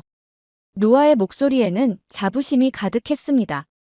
폭력이나 큰 소리가 아닌 자신의 권리를 지키기 위한 평화로운 방식으로 문제를 해결한 거예요. 학교에서도 이제는 노아가 자신감 있는 태도로 생활하며 괴롭힘을 당하지 않게 되었습니다. 선생님들도 노아의 변화를 눈여겨보셨어요. 수업 시간에 적극적으로 참여하고 발표도 자신 있게 하는 모습으로 바뀌었다고 했습니다. 심지어 반장 선거에 출마할 계획이라고 하더군요. 예전에 노아라면 상상도 할 수 없었던 일이었습니다. 리사인 저는 아들의 변화가 놀랍고도 감사했어요. 처음에는 그저 한국 문화에 대한 편견 때문에 반대했던 태권도가 노아의 인생을 이렇게 바꿔놓을 줄 누가 알았을까요? 저는 태권도를 배우겠다고 했던 아들의 결정을 처음으로 진심으로 존중하게 되었습니다. 어느 주말, 저는 노아에게 특별한 제안을 했어요. 엄마도 태권도를 배워볼까 생각 중인데 어떻게 생각해? 노아의 눈이 크게 빛났습니다. 그는 즉시 도장에 가서 김사범님과 상담하자고 했어요. 처음에는 망설였지만 결국 저도 도복을 입고 수련생이 되었습니다. 비록 가장 기초적인 동작부터 시작했지만 노아가 옆에서 열심히 도와주었어요. 이제는 아들이 제 스승이 되었습니다. 과거의 편견과 오해를 깨고 새로운 시각을 가지게 된 저는 노아와 함께 새로운 시작을 맞이했습니다. 우리 집 거실은 이제 함께 태권도 품새를 연습하는 공간이 되었어요. 때로는 웃고 때로는 진지하게 연습하며 우리는 더 가까워졌습니다. 태권도를 통해 두려움을 극복한 노아, 그리고 그런 아들을 보며 변화한 저는 이제 과거의 자신을 돌아보며 더 넓은 세상을 받아들이기로 마음먹었습니다. 한국 문화에 대한 이해뿐만 아니라 다른 문화에 대해서도 열린 마음을 갖게 되었어요. 심지어 지민이네 가족과 함께 한국 문화축제에 참가하기도 했습니다. 태권도가 가르치는 것은 단순한 신체 기술이 아닌 강한 마음과 정신을 기르는 과정이었습니다. 그것은 노아에게도 저에게도 큰 가르침이었어요. 이제 우리는 함께 성장하며 서로에게 더 나은 사람이 되어주고 있습니다. 태권도가 바꾼 것은 단순히 노아의 자세나 자신감만이 아니라 우리 가족 전체의 삶이었습니다. 정말 충격적인 일이 일어났습니다. 최근 CNN에서 방영한 한국 영상으로 인해 많은 중국인들이 분노했다고 합니다. 심지어 본사로 항의 전화가 쉴 새 없이 왔을 정도라고 하는데요. 이 상황을 지켜보던 유명 뉴스 아나운서는 결국 폭탄 발언을 했다고 합니다. Major impacts across the armed forces, and independent researchers have estimated there. 대체 무슨 일이 있었던 걸까요? 안녕하세요. 저는 미국 CNN 뉴스 앵커 제이크입니다. 20년 동안 수많은 뉴스를 전해왔죠. 매일 세계 각국의 소식을 전하는 일상이 익숙해졌지만 최근 들어 제 시선을 사로잡는 뉴스가 있었어요. 바로 한국에 관한 부정적인 보도들이었습니다. 역시나 싶었죠. 솔직히 저는 한국이라는 나라가 그저 작은 동아시아 국가에 불과하다고 생각했습니다. 삼성과 K-팝 정도가 알려진 별로 중요하지 않은 나라라고 여겼어요. 심지어 몇 년 전까지만 해도 한국과 북한을 제대로 구분하지 못했던 미국인들도 많았죠. 그런데 최근 이 작은 나라가 국제 뉴스의 주인공이 되고 있었습니다. 한국에서 또 중국인 관광객 차별 논란, 중국인은 출입 금지, 한국 식당의 충격적인 대우, 한국 여행, 중국인에겐 악몽이 될 수 있다. 이런 헤드라인들이 연일 화면을 채웠어요. 저는 처음에 코웃음을 쳤습니다. 아시아 국가들끼리의 경쟁심이 과열된 것이라 생각했죠. 그리고 그 한국이 중국이랑 상대나 되겠어요? 솔직히 너무 힘 차이가 나잖아요. 요즘 알 수 없는 문화 마케팅으로 전 세계가 좋아한다고 해도 사실 그들은 빈 껍데기 뿐이죠. 그러니까 저런 짓까지 하는구나 싶었어요. 분명 중국에 대한 질투심이겠죠. 여전히 발전 없이 열린 마음을 갖고 있지 않는구나 하는 생각이 들었습니다. 역사적으로도 항상 중국의 속국이었다고 하더니 이런 부끄러운 짓을 하다니 웃기더라고요. 그래서 저는 딱히 이것이 크게 중요하지 않은 일이라고 여겼습니다. 말한 대로 그저 웃길 뿐이었죠. 하지만 기사의 양이 점점 많아지면서 흥미가 생겼어요. 편집회의가 끝난 후 저의 후배 기자 마이크가 태블릿을 내밀었어요. 화면에는 한 중국인이 한국 식당에서 쫓겨나는 모습이 담겨 있었습니다. 마이크는 소셜미디어에서 한국 여행 보이콧 해시태그가 유행하고 있다고 했죠. 전 세계적으로 반한 감정이 확산되는 추세였습니다. 영상을 보니 저희 편견은 더욱더 확실해졌습니다. 지나치게 민족주의적이고 배타적인 나라라는 인상이 강했죠. 게다가 이번 중국인 차별 사건은 그저 제 편견을 확인해주는 또 하나의 사례일 뿐이었습니다. 뉴스룸에서 근무하는 중국 출신 동료 리나도 최근 고향 친구들로부터 한국에 가지 말라는 조언을 받았다고 했어요. 한국인들이 중국인을 향해 노골적인 혐오를 표현한다는 이야기였습니다. 그들의 말로는 중국인이라고 밝히는 순간 서비스가 달라진다고 했죠. 저는 창밖으로 시선을 돌렸습니다. 맑은 하늘이 펼쳐져 있었지만 머릿속은 경멸로 가득 찼어요. 이런 나라가 어떻게 국제사회에서 존중받을 수 있을까? 생각했습니다. 그러나 20년 기자 생활 동안 배운 것이 있다면 때로는 직접 확인해봐야 한다는 것이었어요. 저는 편집장에게 한국 특집 기획안을 제출하기로 결심했습니다. 저는 한국에 대한 자료를 더 찾아보기로 했습니다. 인터넷에 한국 중국인 차별이라고 검색하자 수많은 기사와 영상이 쏟아져 나왔어요. 그 중에서도 가장 눈에 띄는 것은 한 중국인 블로거의 영상이었습니다. 그 블로거는 500만 명의 팔로워를 보유한 유명 인플루언서였죠. 영상 속 그는 서울의 한 고급 식당 앞에 서 있었습니다. 얼굴은 붉게 상기되어 있었고 목소리는 떨리고 있었어요. 방금 이 식당에서 쫓겨났습니다. 이유는 단 하나, 제가 중국인이기 때문입니다. 그의 말에 믿기지 않았습니다. 21세기에 이런 노골적인 차별이 있다니 말이죠. 블로거는 계속해서 자신의 경험을 이야기했습니다. 식당에 들어가자마자 직원들이 의심스러운 눈빛으로 쳐다봤다고 해요. 메뉴를 받고 중국어로 대화를 나누자 매니저가 다가와 오늘은 예약이 꽉 찼다. 며 나가달라고 요청했다고 합니다. 그런데 그 뒤로 들어온 서양인 관광객들은 아무 문제 없이 자리에 앉았다는 거였죠. 영상은 빠르게 확산되었습니다. 중국 최대 SNS 웨이보에서 24시간 만에 조회수 1천만을 돌파했어요. 댓글란은 분노한 중국인들의 반응으로 가득 찼습니다. 한국 불매운동을 시작하자, 한국 제품은 사지 말자, 우리도 그들을 똑같이 대해주자 등의 댓글이 수만 개씩 달렸죠. 저는 스크롤을 내리며 더 많은 사례들을 찾아봤습니다. 한 중국인 유학생이 서울의 지하철에서 받은 차별, 쇼핑몰에서 중국인이라는 이유로 무시당했다는 글, 심지어 호텔 예약이 취소되었다는 여행객의 불만까지. 이런 이야기들이 끝없이 이어졌어요. 마이크는 제 연구를 지켜보며 한숨을 쉬었습니다. 이런 나라에 가서 뭐 하겠냐? 우리도 차별받을 수 있잖아. 마이크의 말이 일리가 있다고 생각했지만 저널리스트로서의 호기심이 더 컸습니다. 표면적인 이야기 너머에 있는 진실을 알고 싶었어요. 왜 한국인들은 중국인에게 그렇게 적대적인 걸까? 역사적인 갈등, 경제적 경쟁? 아니면 단순한 외국인 혐오증? 더 깊이 파고들자 한국과 중국의 복잡한 관계가 드러났습니다. 사드 미사일 배치 문제로 인한 경제 보복, 문화 콘텐츠 논쟁, 역사 왜곡 주장까지 두 나라 사이에는 겉으로 보이는 것보다 훨씬 더 깊은 갈등이 있었어요. 그럼에도 불구하고 여전히 의문이 남았습니다. 국가 간 갈등이 개인에 대한 차별로 이어질 만큼 심각한가? 일반 시민들도 그런 감정을 공유하는 걸까? 한국인들은 정말 모든 중국인을 증오하는 걸까? 제 의문은 다음날 아침 더 깊어졌습니다. 중국 국영 매체에서 한국의 반중국 정서에 대한 특집 기사를 내보냈어요.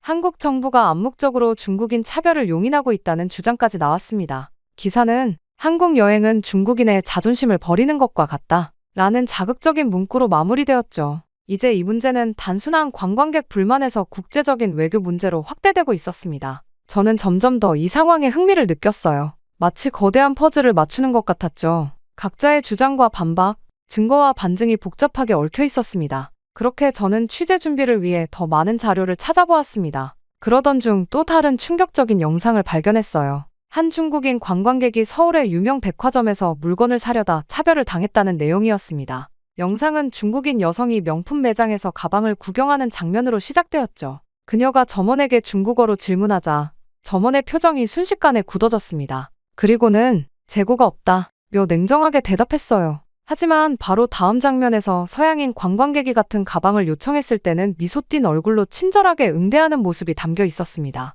영상 속 상황이 조작된 것이 아닌지 의심스러웠습니다. 하지만 백화점에 CCTV 영상이 첨부되어 있었고 시간대도 일치했어요. 이건 단순한 오해가 아니라 의도적인 차별처럼 보였습니다. 영상의 조회수는 이미 2천만을 넘어섰고 중국 SNS에서는 한국 제품 불매 해시태그가 트렌드 1위를 차지했죠. 백화점 측은 해명 성명을 발표했습니다. 당일 해당 제품의 재고가 실제로 매우 적었으며 점원의 실수로 인한 오해였다 라고 했어요. 하지만 이미 중국 여론은 들끓고 있었습니다. 해명은 오히려 거짓말로 모욕을 더한다 는 비난만 키웠죠. 저는 화면을 응시하며 깊은 생각에 잠겼습니다. 정말 모든 한국인이 중국인을 이렇게 대할까? 중국의 선정 가능성도 배제할 수 없었어요. 하지만 영상 속 차별은 너무 노골적이었습니다. 혹시 한국에 가면 저도 외국인이라는 이유로 이런 대우를 받게 될까? 불편한 생각이 들었죠. 한국 관련 기사를 더 찾아보니 다른 측면도 있었습니다. 한국 언론들은 일부 악성 사례가 확대 재생산되고 있다 며 반박했어요.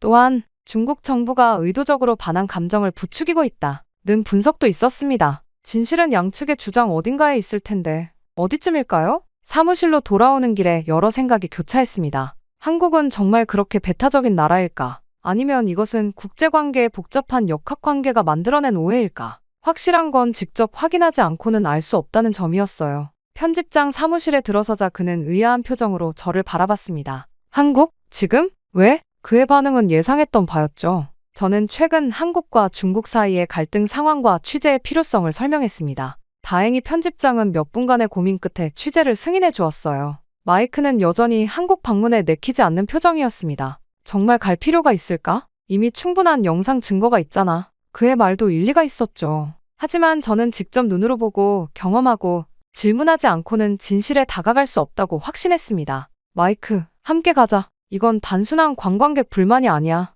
국제관계의 중요한 단면을 볼 수 있는 기회가 될 거야. 결국 마이크도 마지못해 동의했습니다. 그는 한국에 대한 저희 부정적인 견해를 대부분 공유하고 있었지만 좋은 취재 파트너였어요. 그의 냉소적인 시각이 때로는 저희 균형추가 되어주기도 했습니다. 여행 일정을 짜고 필요한 연락처를 확보하고 취재 계획을 세우는데 이틀이 걸렸습니다. 저는 마음속으로 이미 기사의 윤곽을 그리고 있었어요. 환대의 나라? 차별의 나라? 한국의 두 얼굴이라는 제목으로 말이죠. 제 머릿속에는 이미 한국인들의 배타성을 고발하는 내용이 그려지고 있었습니다. 비행기표를 예약하며 저는 다시 한번 생각했습니다. 과연 실제 한국은 어떤 모습일까? 그렇게 14시간의 긴 비행 끝에 인천국제공항에 도착했습니다. 비행기에서 내리는 순간부터 저는 경계를 늦추지 않았어요. 이제부터 모든 상호작용을 꼼꼼히 기록해야 해라고 스스로에게 다짐했습니다. 한국인들이 외국인, 특히 아시아계 외국인을 어떻게 대하는지 세심하게 관찰할 준비가 되어 있었죠. 공항 터미널로 들어서자 첫인상은 놀라움이었습니다.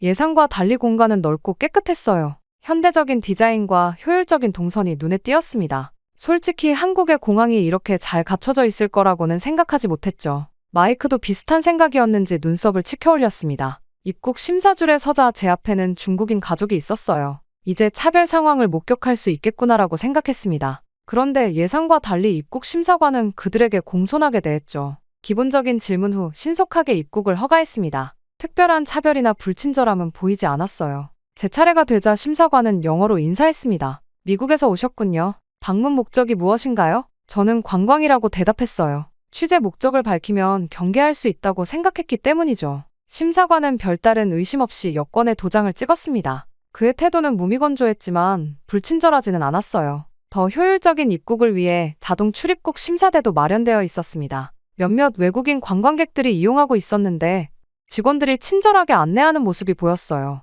한 중국인 관광객이 기계 사용에 어려움을 겪자 직원이 달려와 중국어로 간단한 인사와 함께 도움을 제공했습니다. 이런 모습은 제가 들었던 이야기와는 달랐죠. 수화물을 찾는 동안 주변을 계속 관찰했습니다. 공항 직원들은 다양한 국적의 승객들에게 비슷한 태도로 대했어요. 특별히 중국인에게 냉담하거나 서양인에게 더 친절한 모습은 보이지 않았습니다. 오히려 중국어, 영어, 일본어 안내방송이 규칙적으로 나오는 것이 인상적이었죠. 택시 승강장으로 향하는 길에 면세점과 식당들이 즐비했습니다. 중국어 간판과 중국인 직원들도 여러 보였어요. 관광객 유치를 위한 표면적인 친절함일 뿐일까? 의심이 남아 있었습니다. 공항은 결국 국가의 얼굴이니까요. 진짜 한국은 도심에 들어가 봐야 알 수 있을 거라고 생각했죠. 택시 승강장에 도착하자 질서 있게 줄 서 있는 사람들이 눈에 띄었습니다. 저희 차례가 되어 택시에 탑승하자 기사는 미소와 함께 인사했어요. 제가 목적지를 영어로 말하자 그는 고개를 끄덕이며 서울 호텔, 네 알겠습니다. 라고 서툰 영어로 대답했습니다. 놀랍게도 택시 기사는 백미러로 저희를 보며 서툰 중국어로 중국에서 오셨습니까? 라고 물었어요. 저는 아니요, 미국에서 왔습니다. 라고 대답했죠. 그러자 그는 영어로 아, 미국, 뉴욕?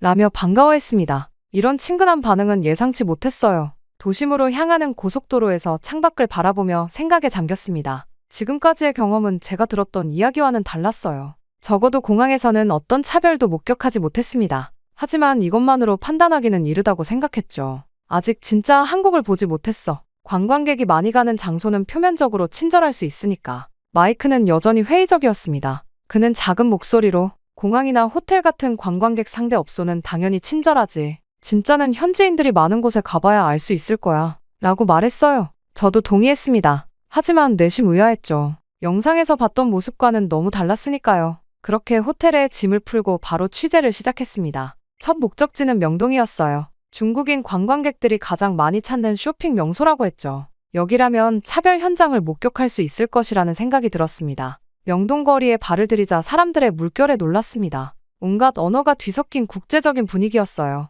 중국어, 일본어, 영어, 그리고 물론 한국어가 거리를 가득 채웠습니다. 간판들도 다양한 언어로 되어 있었죠. 특히 중국어 간판이 눈에 띄게 많았습니다. 한 화장품 매장 앞에서 발걸음을 멈췄습니다. 이곳은 중국인들이 즐겨 찾는다는 매장이었어요. 안으로 들어가자 점원이 중국어로 인사했습니다. 제가 영어로 대답하자 자연스럽게 영어로 전환했죠. 매장 안에는 중국인 관광객들이 여럿 있었습니다. 그들을 향한 직원들의 태도는 친절했어요. 어떤 차별적인 모습도 보이지 않았습니다. 옆 매장으로 이동했습니다. 이번에는 마이크와 함께 중국인인 척 중국어 단어를 몇 개 섞어 말해보기로 했어요. 직원의 반응을 살펴보기 위해서였죠. 하지만 예상과 달리 직원은 더 친절하게 대해주는 듯 했습니다. 심지어 중국어로 된 제품 설명서를 찾아주기까지 했어요. 거리로 나와 마이크와 눈을 마주쳤습니다. 그의 표정에도 의아함이 역력했어요. 이상하지 않아? 영상에서 본 것과 너무 다른데. 저도 동의할 수밖에 없었습니다. 지금까지 본 한국은 중국인에게 적대적인 나라가 아니었어요.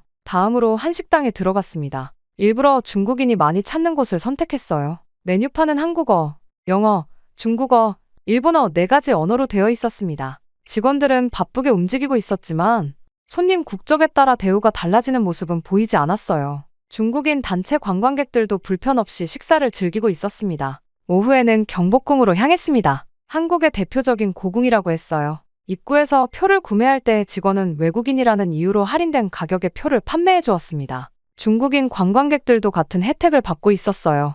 이것은 차별과는 정반대의 모습이었습니다. 궁궐 안에는 다양한 국적의 관광객들이 있었습니다. 한국 가이드가 중국인 단체를 인솔하며 친절하게 설명하는 모습도 보였어요. 어떤 불편한 상황도 목격할 수 없었습니다. 오히려 중국어 안내판과 가이드북이 곳곳에 비치되어 있었죠. 마이크는 의심을 거두지 않았습니다. 관광지니까 그렇지. 실제 서울 사람들의 일상을 봐야 해. 그의 말도 일리가 있었어요. 저희는 지하철을 타고 강남이라는 번화가로 향했습니다. 그곳에서 실제 한국인들의 일상을 관찰하기로 했죠. 지하철은 깨끗하고 질서정연했습니다. 한국인들은 대부분 자신의 일에 집중하고 있었어요. 스마트폰을 보거나 책을 읽거나 그냥 눈을 감고 쉬고 있었죠. 특별히 외국인을 쳐다보거나 불편한 시선을 보내는 사람은 없었습니다. 강남 거리에서 무작위로 한 카페에 들어갔습니다. 현지인들이 많이 찾는 곳이었어요. 직원은 저희를 보자 영어로 인사했습니다. 주문을 마치고 자리에 앉아 주변을 관찰했죠. 옆 테이블에는 중국어로 대화하는 사람들이 있었습니다.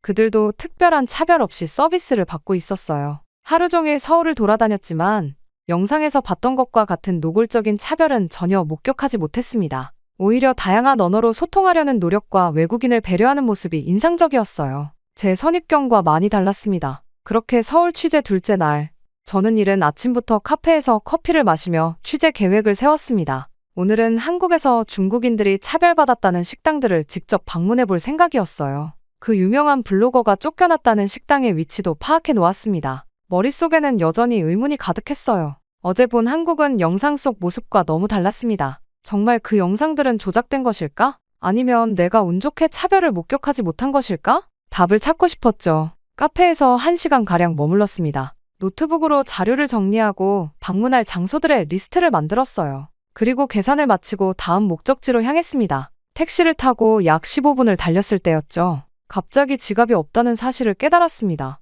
순간 식은땀이 났어요. 지갑 안에는 신용카드와 여권 사본, 그리고 적지 않은 현금이 들어있었습니다. 택시 기사에게 급히 이전 카페로 돌아가자고 말했죠. 마음속으로는 이미 누군가 가져갔을 거야 라는 생각이 들었습니다. 특히 외국인의 지갑이라면 더욱 그럴 것 같았어요. 카페에 도착해 허겁지겁 뛰어들어갔습니다. 아침에 앉았던 자리는 이미 다른 손님이 차지하고 있었어요. 불안한 마음으로 카운터로 향했습니다. 서툰 영어로 상황을 설명하려는데 직원이 먼저 말을 꺼냈어요. 혹시 지갑 찾으러 오셨나요? 놀라움의 말을 잇지 못했습니다. 그녀는 미소를 지으며 카운터 아래에서 제 지갑을 꺼내 보여주었어요. 온전히 그대로였습니다. 확인해보니 현금과 카드 모두 그대로였죠. 어떻게 제 지갑인 줄 알았나요? 제가 물었습니다. 직원은 아까 자리에 두고 가셔서 손님이 다시 찾으러 오실 거라고 생각했어요. 라고 대답했습니다. 그러면서 걱정 많이 하셨죠? 라며 따뜻한 미소를 지었어요. 감사의 인사를 전하고 카페를 나오면서 마음이 복잡해졌습니다.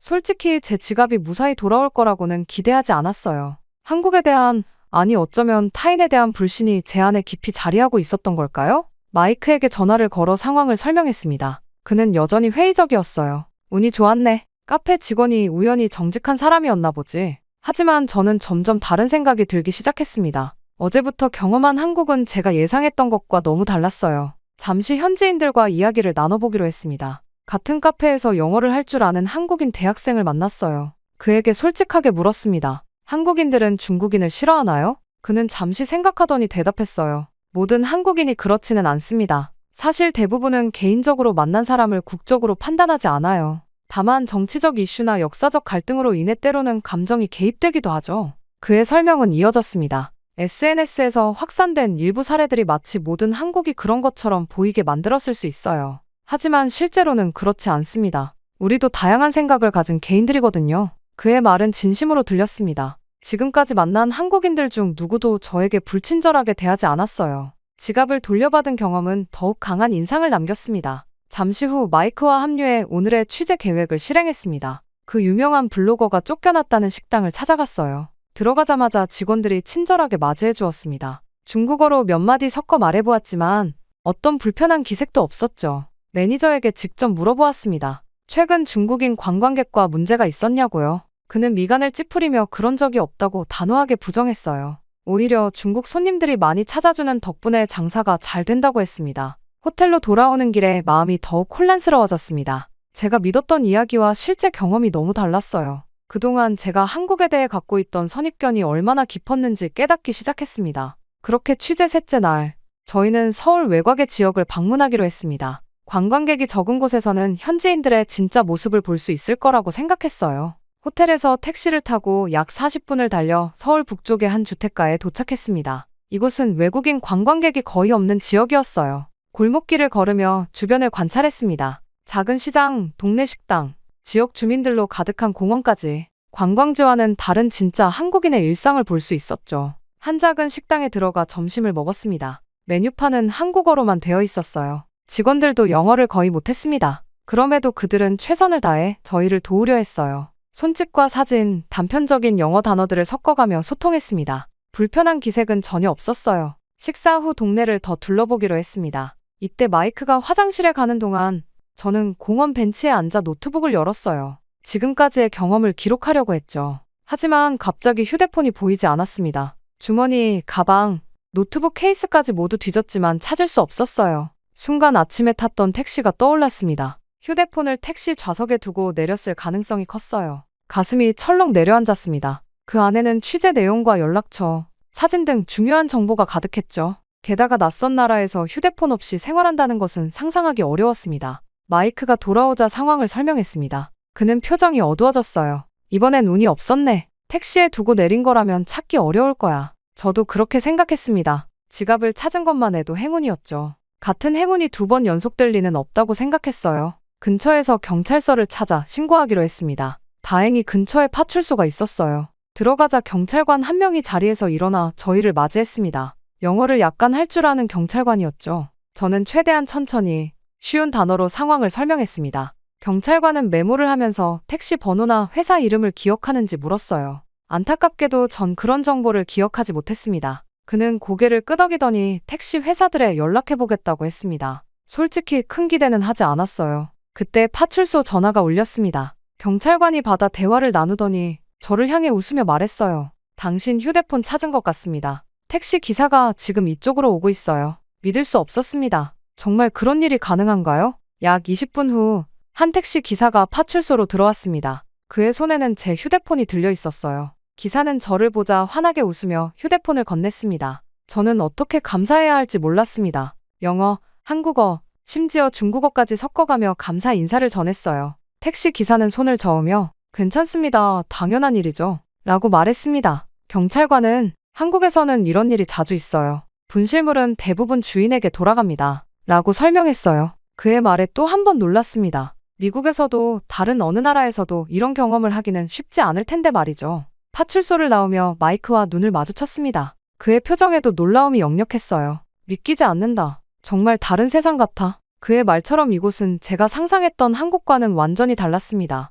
호텔로 돌아가는 길에 침묵이 흘렀습니다. 마음속에서는 여러 생각이 교차했어요. 지갑을 온전히 돌려받은 경험, 휴대폰을 찾아준 택시 기사, 친절한 경찰관, 그리고 무엇보다 어디에서도 발견하지 못한 차별의 흔적까지. 저는 점점 더 확신이 들었습니다. 그 영상들은 진실의 일부일 뿐 전체가 아니었어요. 한국에 대한 제 선입견은 얼마나 잘못되었던 걸까요? 어쩌면 제가 쓰게 될 기사는 처음 계획했던 것과는 완전히 다른 내용이 될 것 같았습니다. 그렇게 일주일간의 한국 취재를 마치고 미국으로 돌아왔습니다. 비행기 안에서 내내 앞으로 어떤 이야기를 전할지 고민했어요. 처음 계획했던 것과는 완전히 다른 내용이 될 것이 분명했습니다. 한국에 대한 제 선입견은 완전히 무너졌었죠. 편집장은 제가 준비한 기사 원고를 읽고 놀란 표정을 지었습니다. 처음 의도와 완전히 다른데? 정말 내가 경험한 한국이 이런 곳이었어. 저는 확신을 갖고 고개를 끄덕였어요. 진실을 전하는 것이 저희 의무라고 생각했습니다. 생방송 당일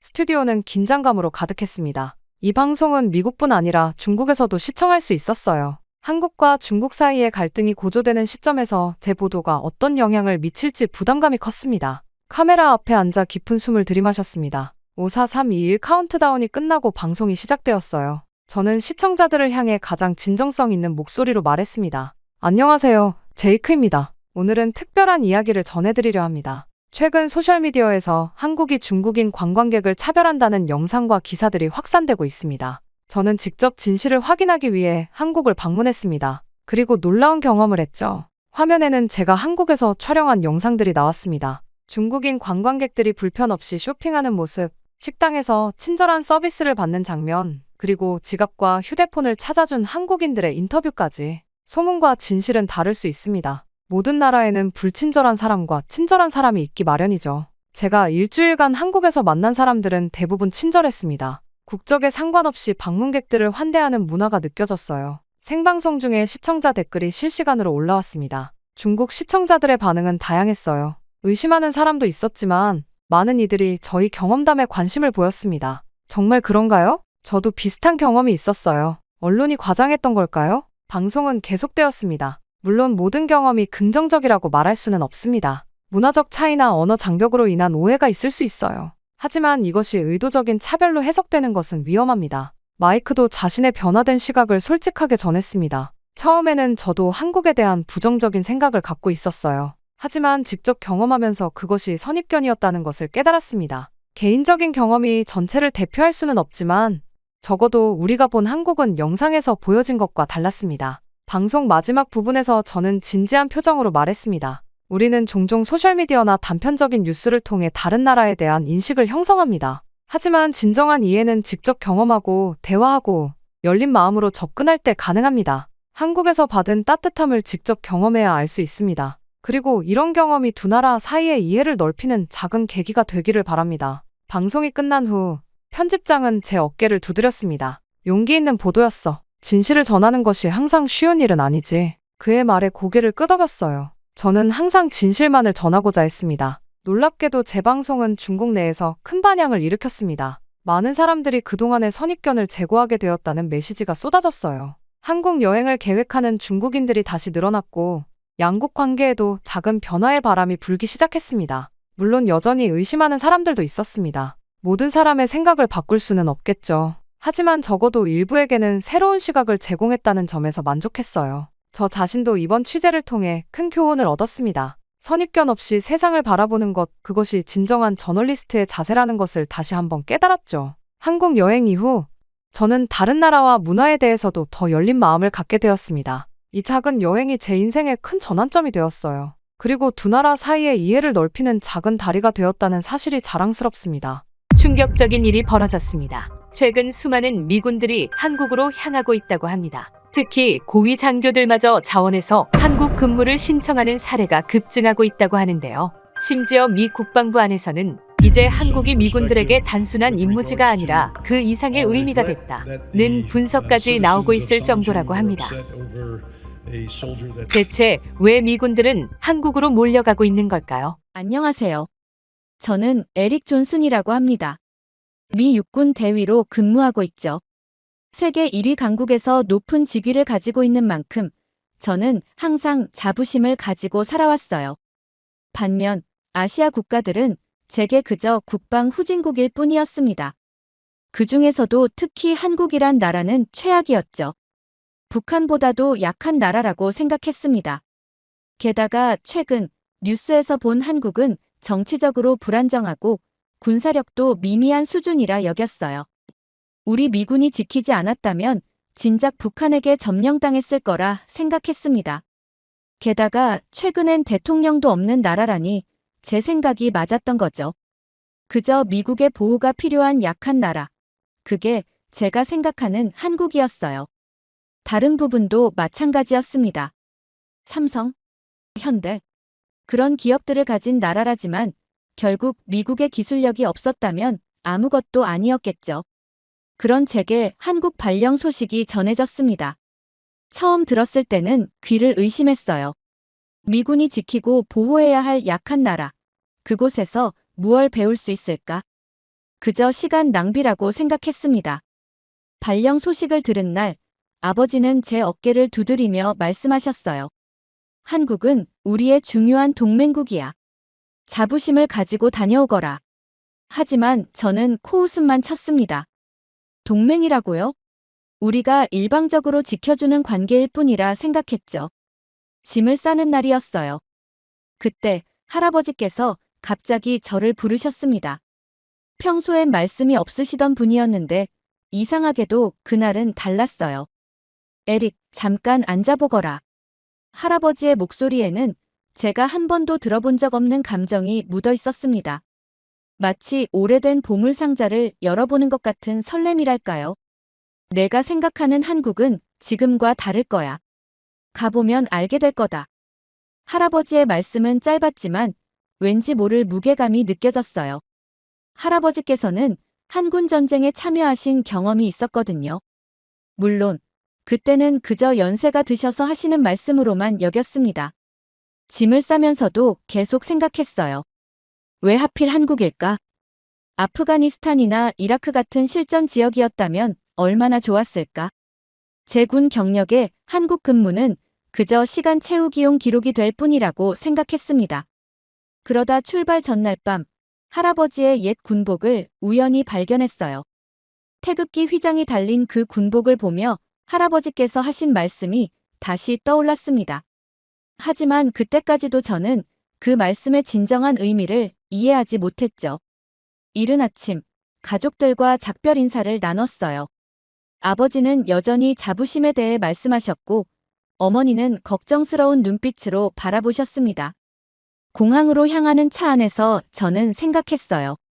한국이라니 최악이야. 그저 거쳐가는 곳일 뿐이야. 빨리 다른 임무지로 발령받아 실전을 경험하고 싶어. 비행기에 오르면서도 제 마음은 무거웠습니다. 14시간의 긴 비행. 창 밖으로 보이는 구름들을 보며 한숨만 내쉬었죠. 그때까지만 해도 저는 몰랐습니다. 이 비행이 제 인생을 완전히 바꿔놓을 거라는 걸요. 할아버지의 말씀은 제 귓가에 맴돌았어요. 내가 생각하는 한국은 지금과 다를 거야. 그 말의 의미를. 그리고 앞으로 제가 마주하게 될 놀라운 변화들을. 그때 저는 아무것도 알지 못했습니다. 비행기가 이륙하고 저는 눈을 감았어요. 이제 시작이었습니다. 제가 전혀 예상하지 못했던 그리고 나중에는 제 인생을 완전히 바꿔놓게 될 이야기의 시작이었죠.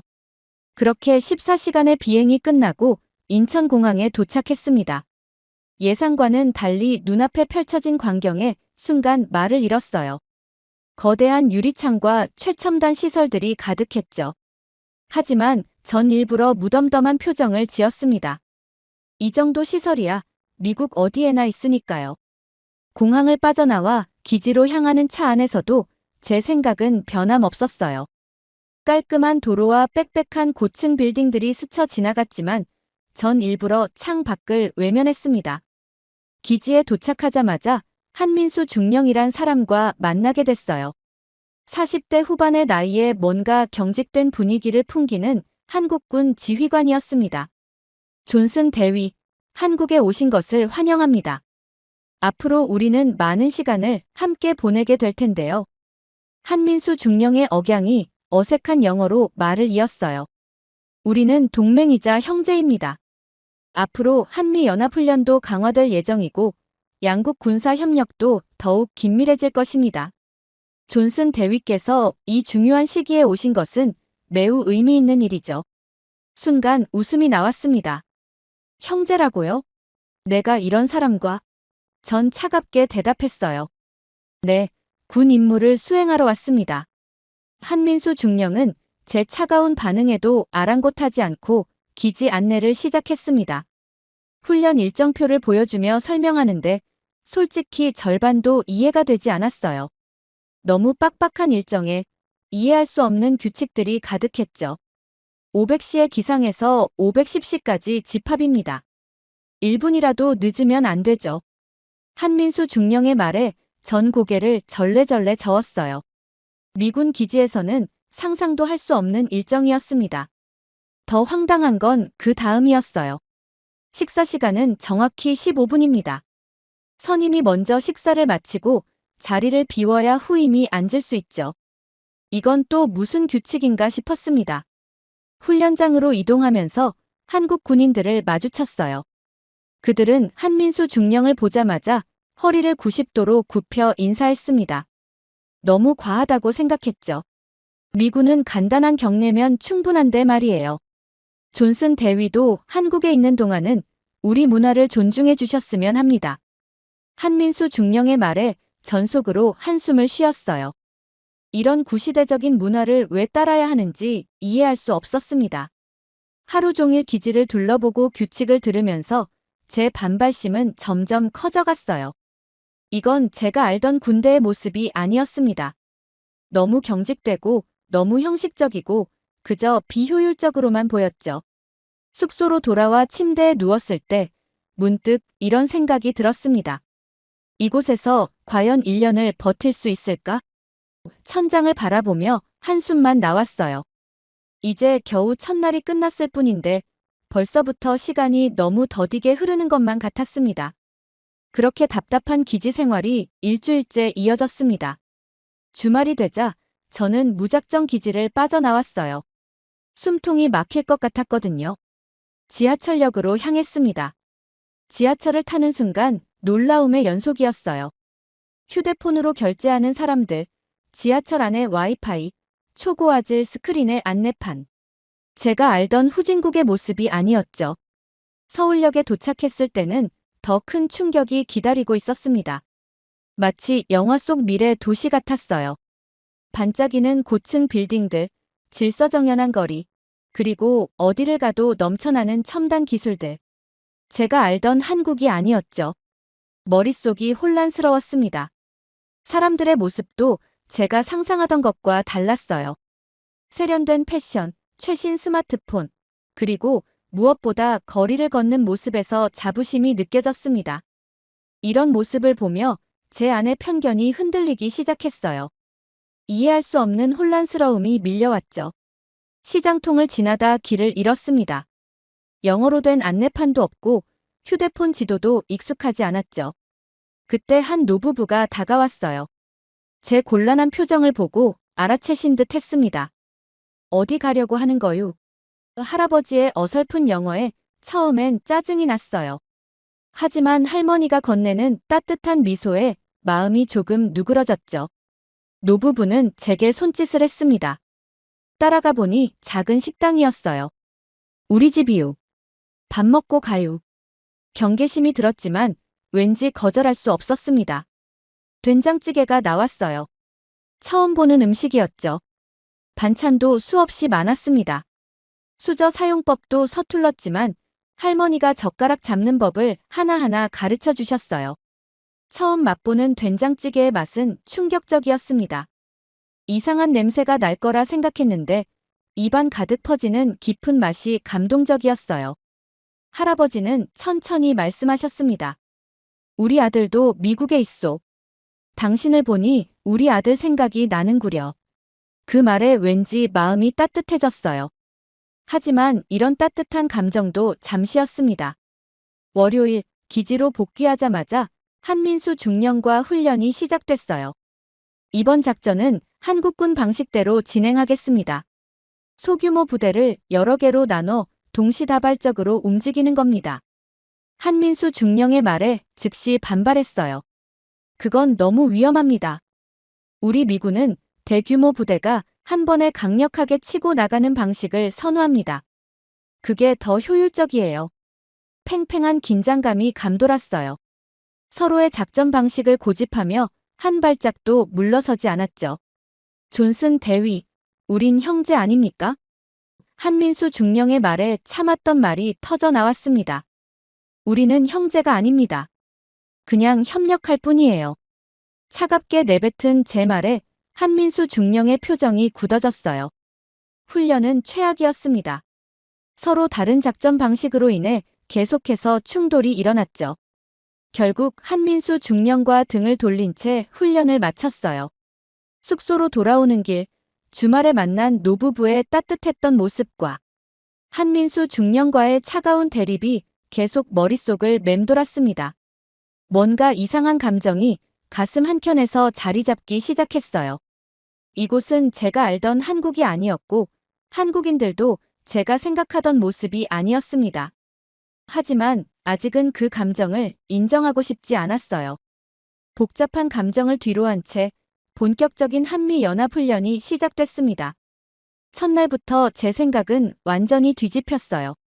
한국군의 움직임은 예상과 달리 정확하고 치밀했습니다. 특히 놀라웠던 건 그들의 조직력이었어요. 각 부대가 마치 하나의 유기체처럼 움직였죠. 소규모 부대로 나눠 동시다발적으로 진행되는 작전도 완벽하게 수행했습니다. 한민수 중령의 지휘 스타일도 달리 보이기 시작했어요. 그의 작전 방식에는 분명한 이유가 있었습니다. 지형을 고려한 전술, 최소한의 병력 손실을 위한 계산, 모든 것이 논리적이었죠.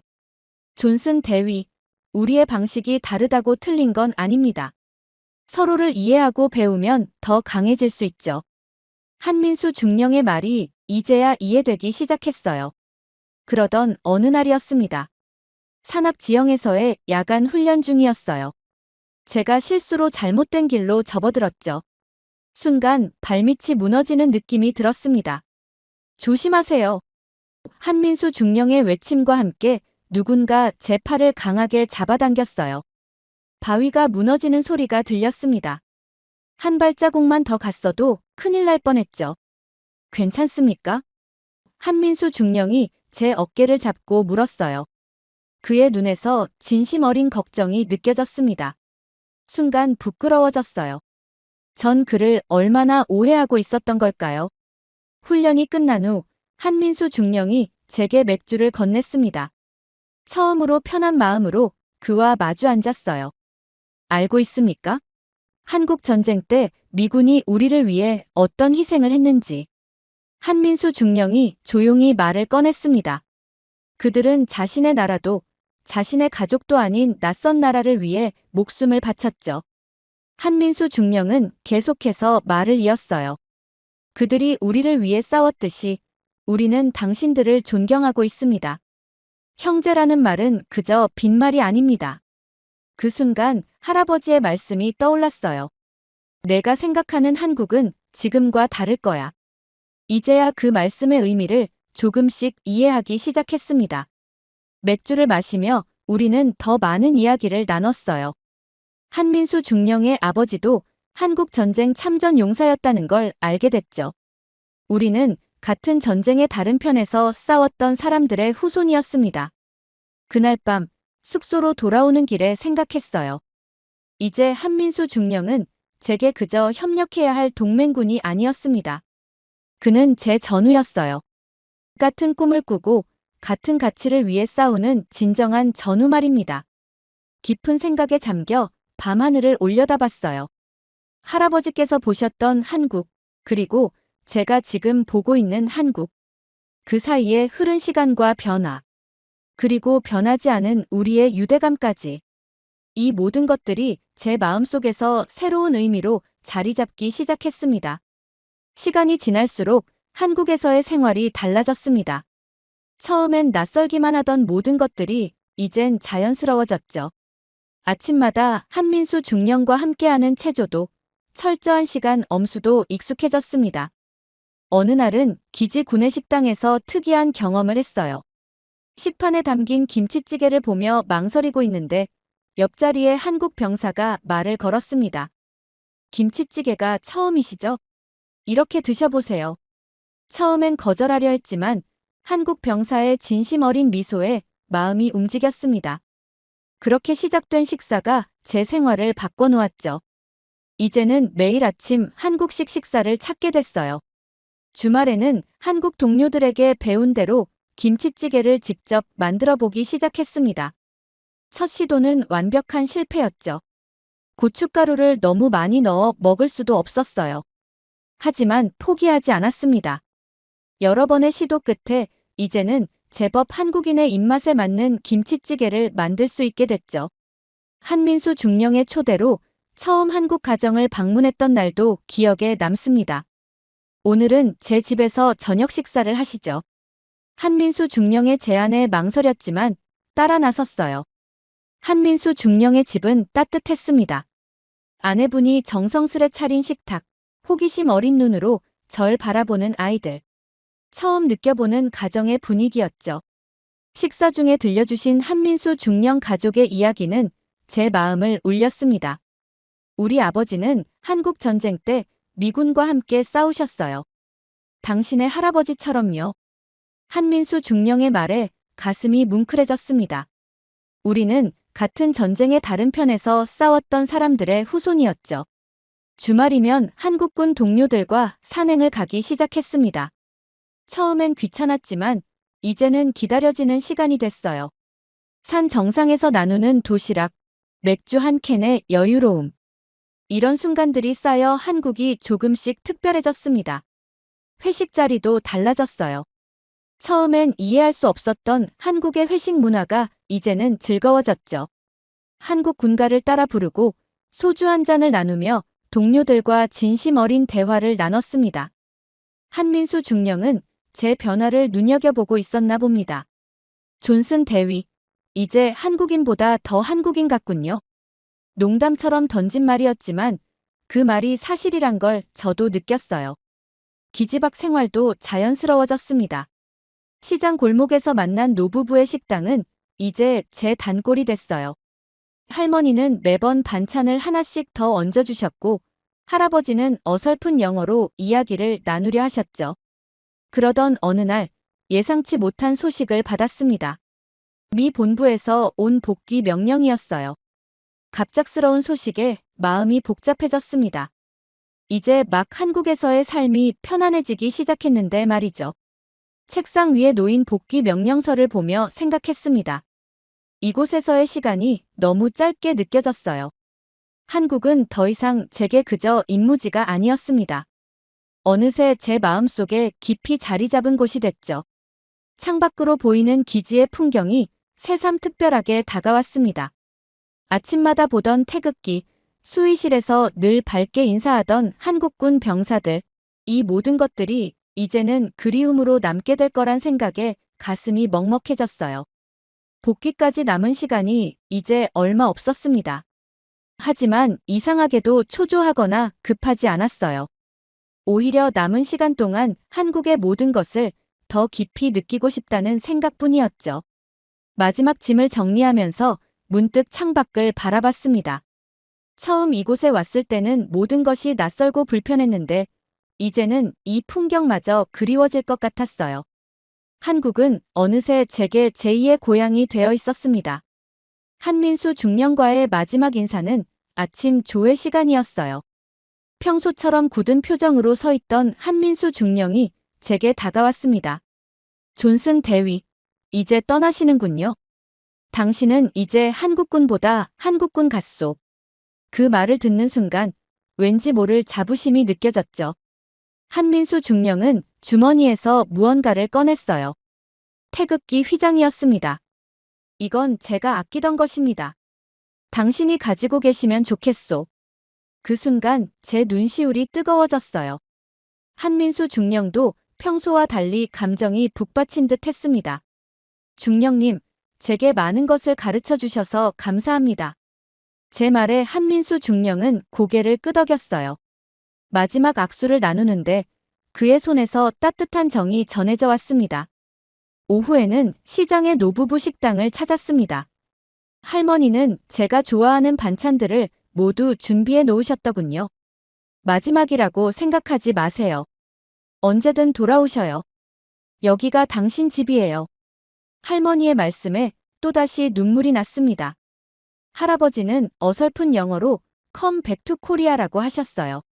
할머니는 제 도시락통에 김치를 가득 담아주셨습니다. 미국 가서도 우리 김치 생각나실 거예요. 그 말씀대로였죠. 이미 제 입맛은 완전히 한국화되어 있었으니까요. 저녁에는 혼자 한강을 찾았습니다. 반짝이는 도시의 불빛을 보며 지난 시간을 돌아봤어요. 처음 왔을 때의 제 모습이 떠올랐습니다. 오만했고 편견으로 가득했죠. 하지만 지금의 저는 완전히 다른 사람이 되어 있었어요. 강변을 거닐며 생각했습니다.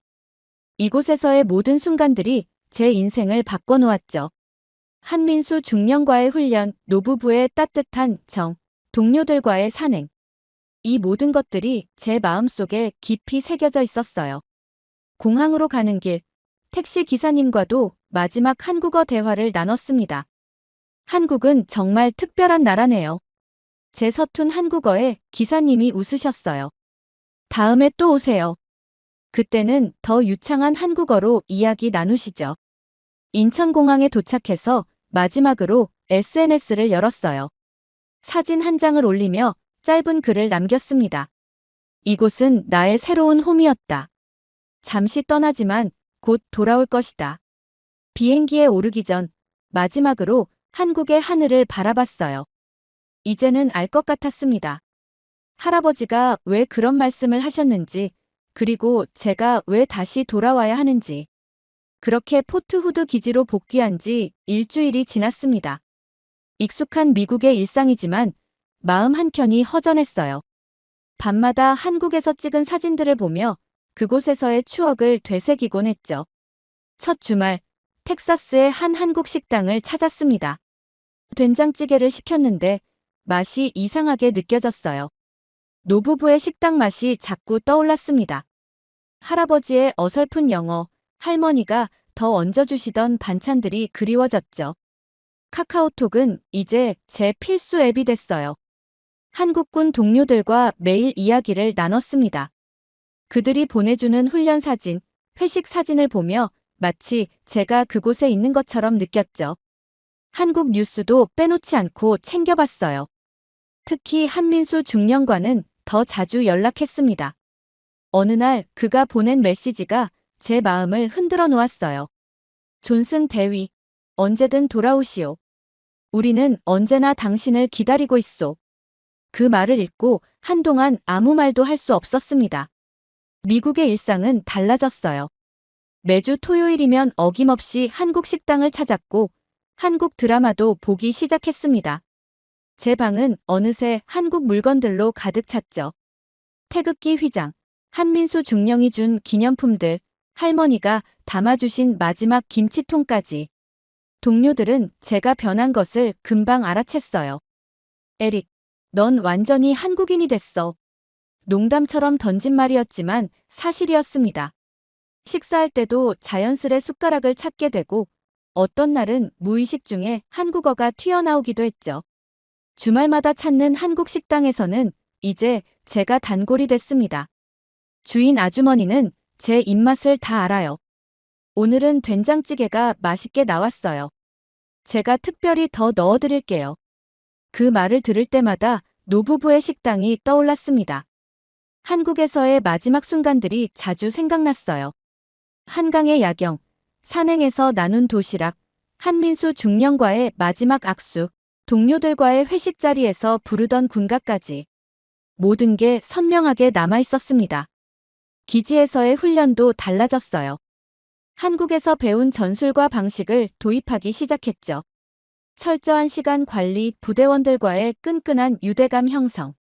처음엔 동료들이 의아해했지만 점차 그 효율성을 인정하기 시작했습니다. 매일 밤 창밖의 별을 보며 한국에서의 시간을 떠올렸어요. 그곳에서의 모든 순간이 제 삶을 완전히 바꿔놓았다는 걸 실감했습니다. 이제는 더 이상 예전의 제가 아니었죠. 한국은 제 마음속에 깊이 자리 잡은 특별한 곳이 되어 있었습니다. 그러던 어느 날 기지 식당에서 마이크를 만났습니다. 한국에서 함께 근무했던 전우였죠. 마이크의 얼굴에서 묘한 설렘이 느껴졌어요. 에릭, 나 한국 장기 파견 신청했어. 2년 더 있을 수 있게 됐어. 마이크의 말에 가슴이 쿵 하고 울렸습니다. 마이크는 이야기를 이어갔어요. 한국에서 보낸 시간이 내 인생에서 가장 행복했어. 그래서 결심했지. 좀 더 오래 그곳에 머물고 싶어서. 그의 말을 들으며 제 마음속에서도 무언가가 움직이기 시작했습니다. 그날 밤 할아버지의 말씀이 다시 떠올랐어요. 내가 가서 본다면 그곳이 너의 미래가 될 수도 있다. 처음에는 이해할 수 없었던 그 말씀이 이제야 가슴 깊이 와닿았습니다. 다음 날 아침 아버지께 전화를 걸었어요. 아버지, 저도 한국 장기 파견을 신청하려고 합니다. 잠시 침묵이 흘렀죠. 그리고 아버지의 뜻밖의 대답이 들려왔습니다. 내 할아버지도 그러실 줄 알았단다. 사실 할아버지께서도 한국에 더 오래 머물고 싶어 하셨다는 걸 최근에 알게 됐단다. 어머니는 처음엔 걱정하셨어요. 그곳에서 잘 지낼 수 있을까?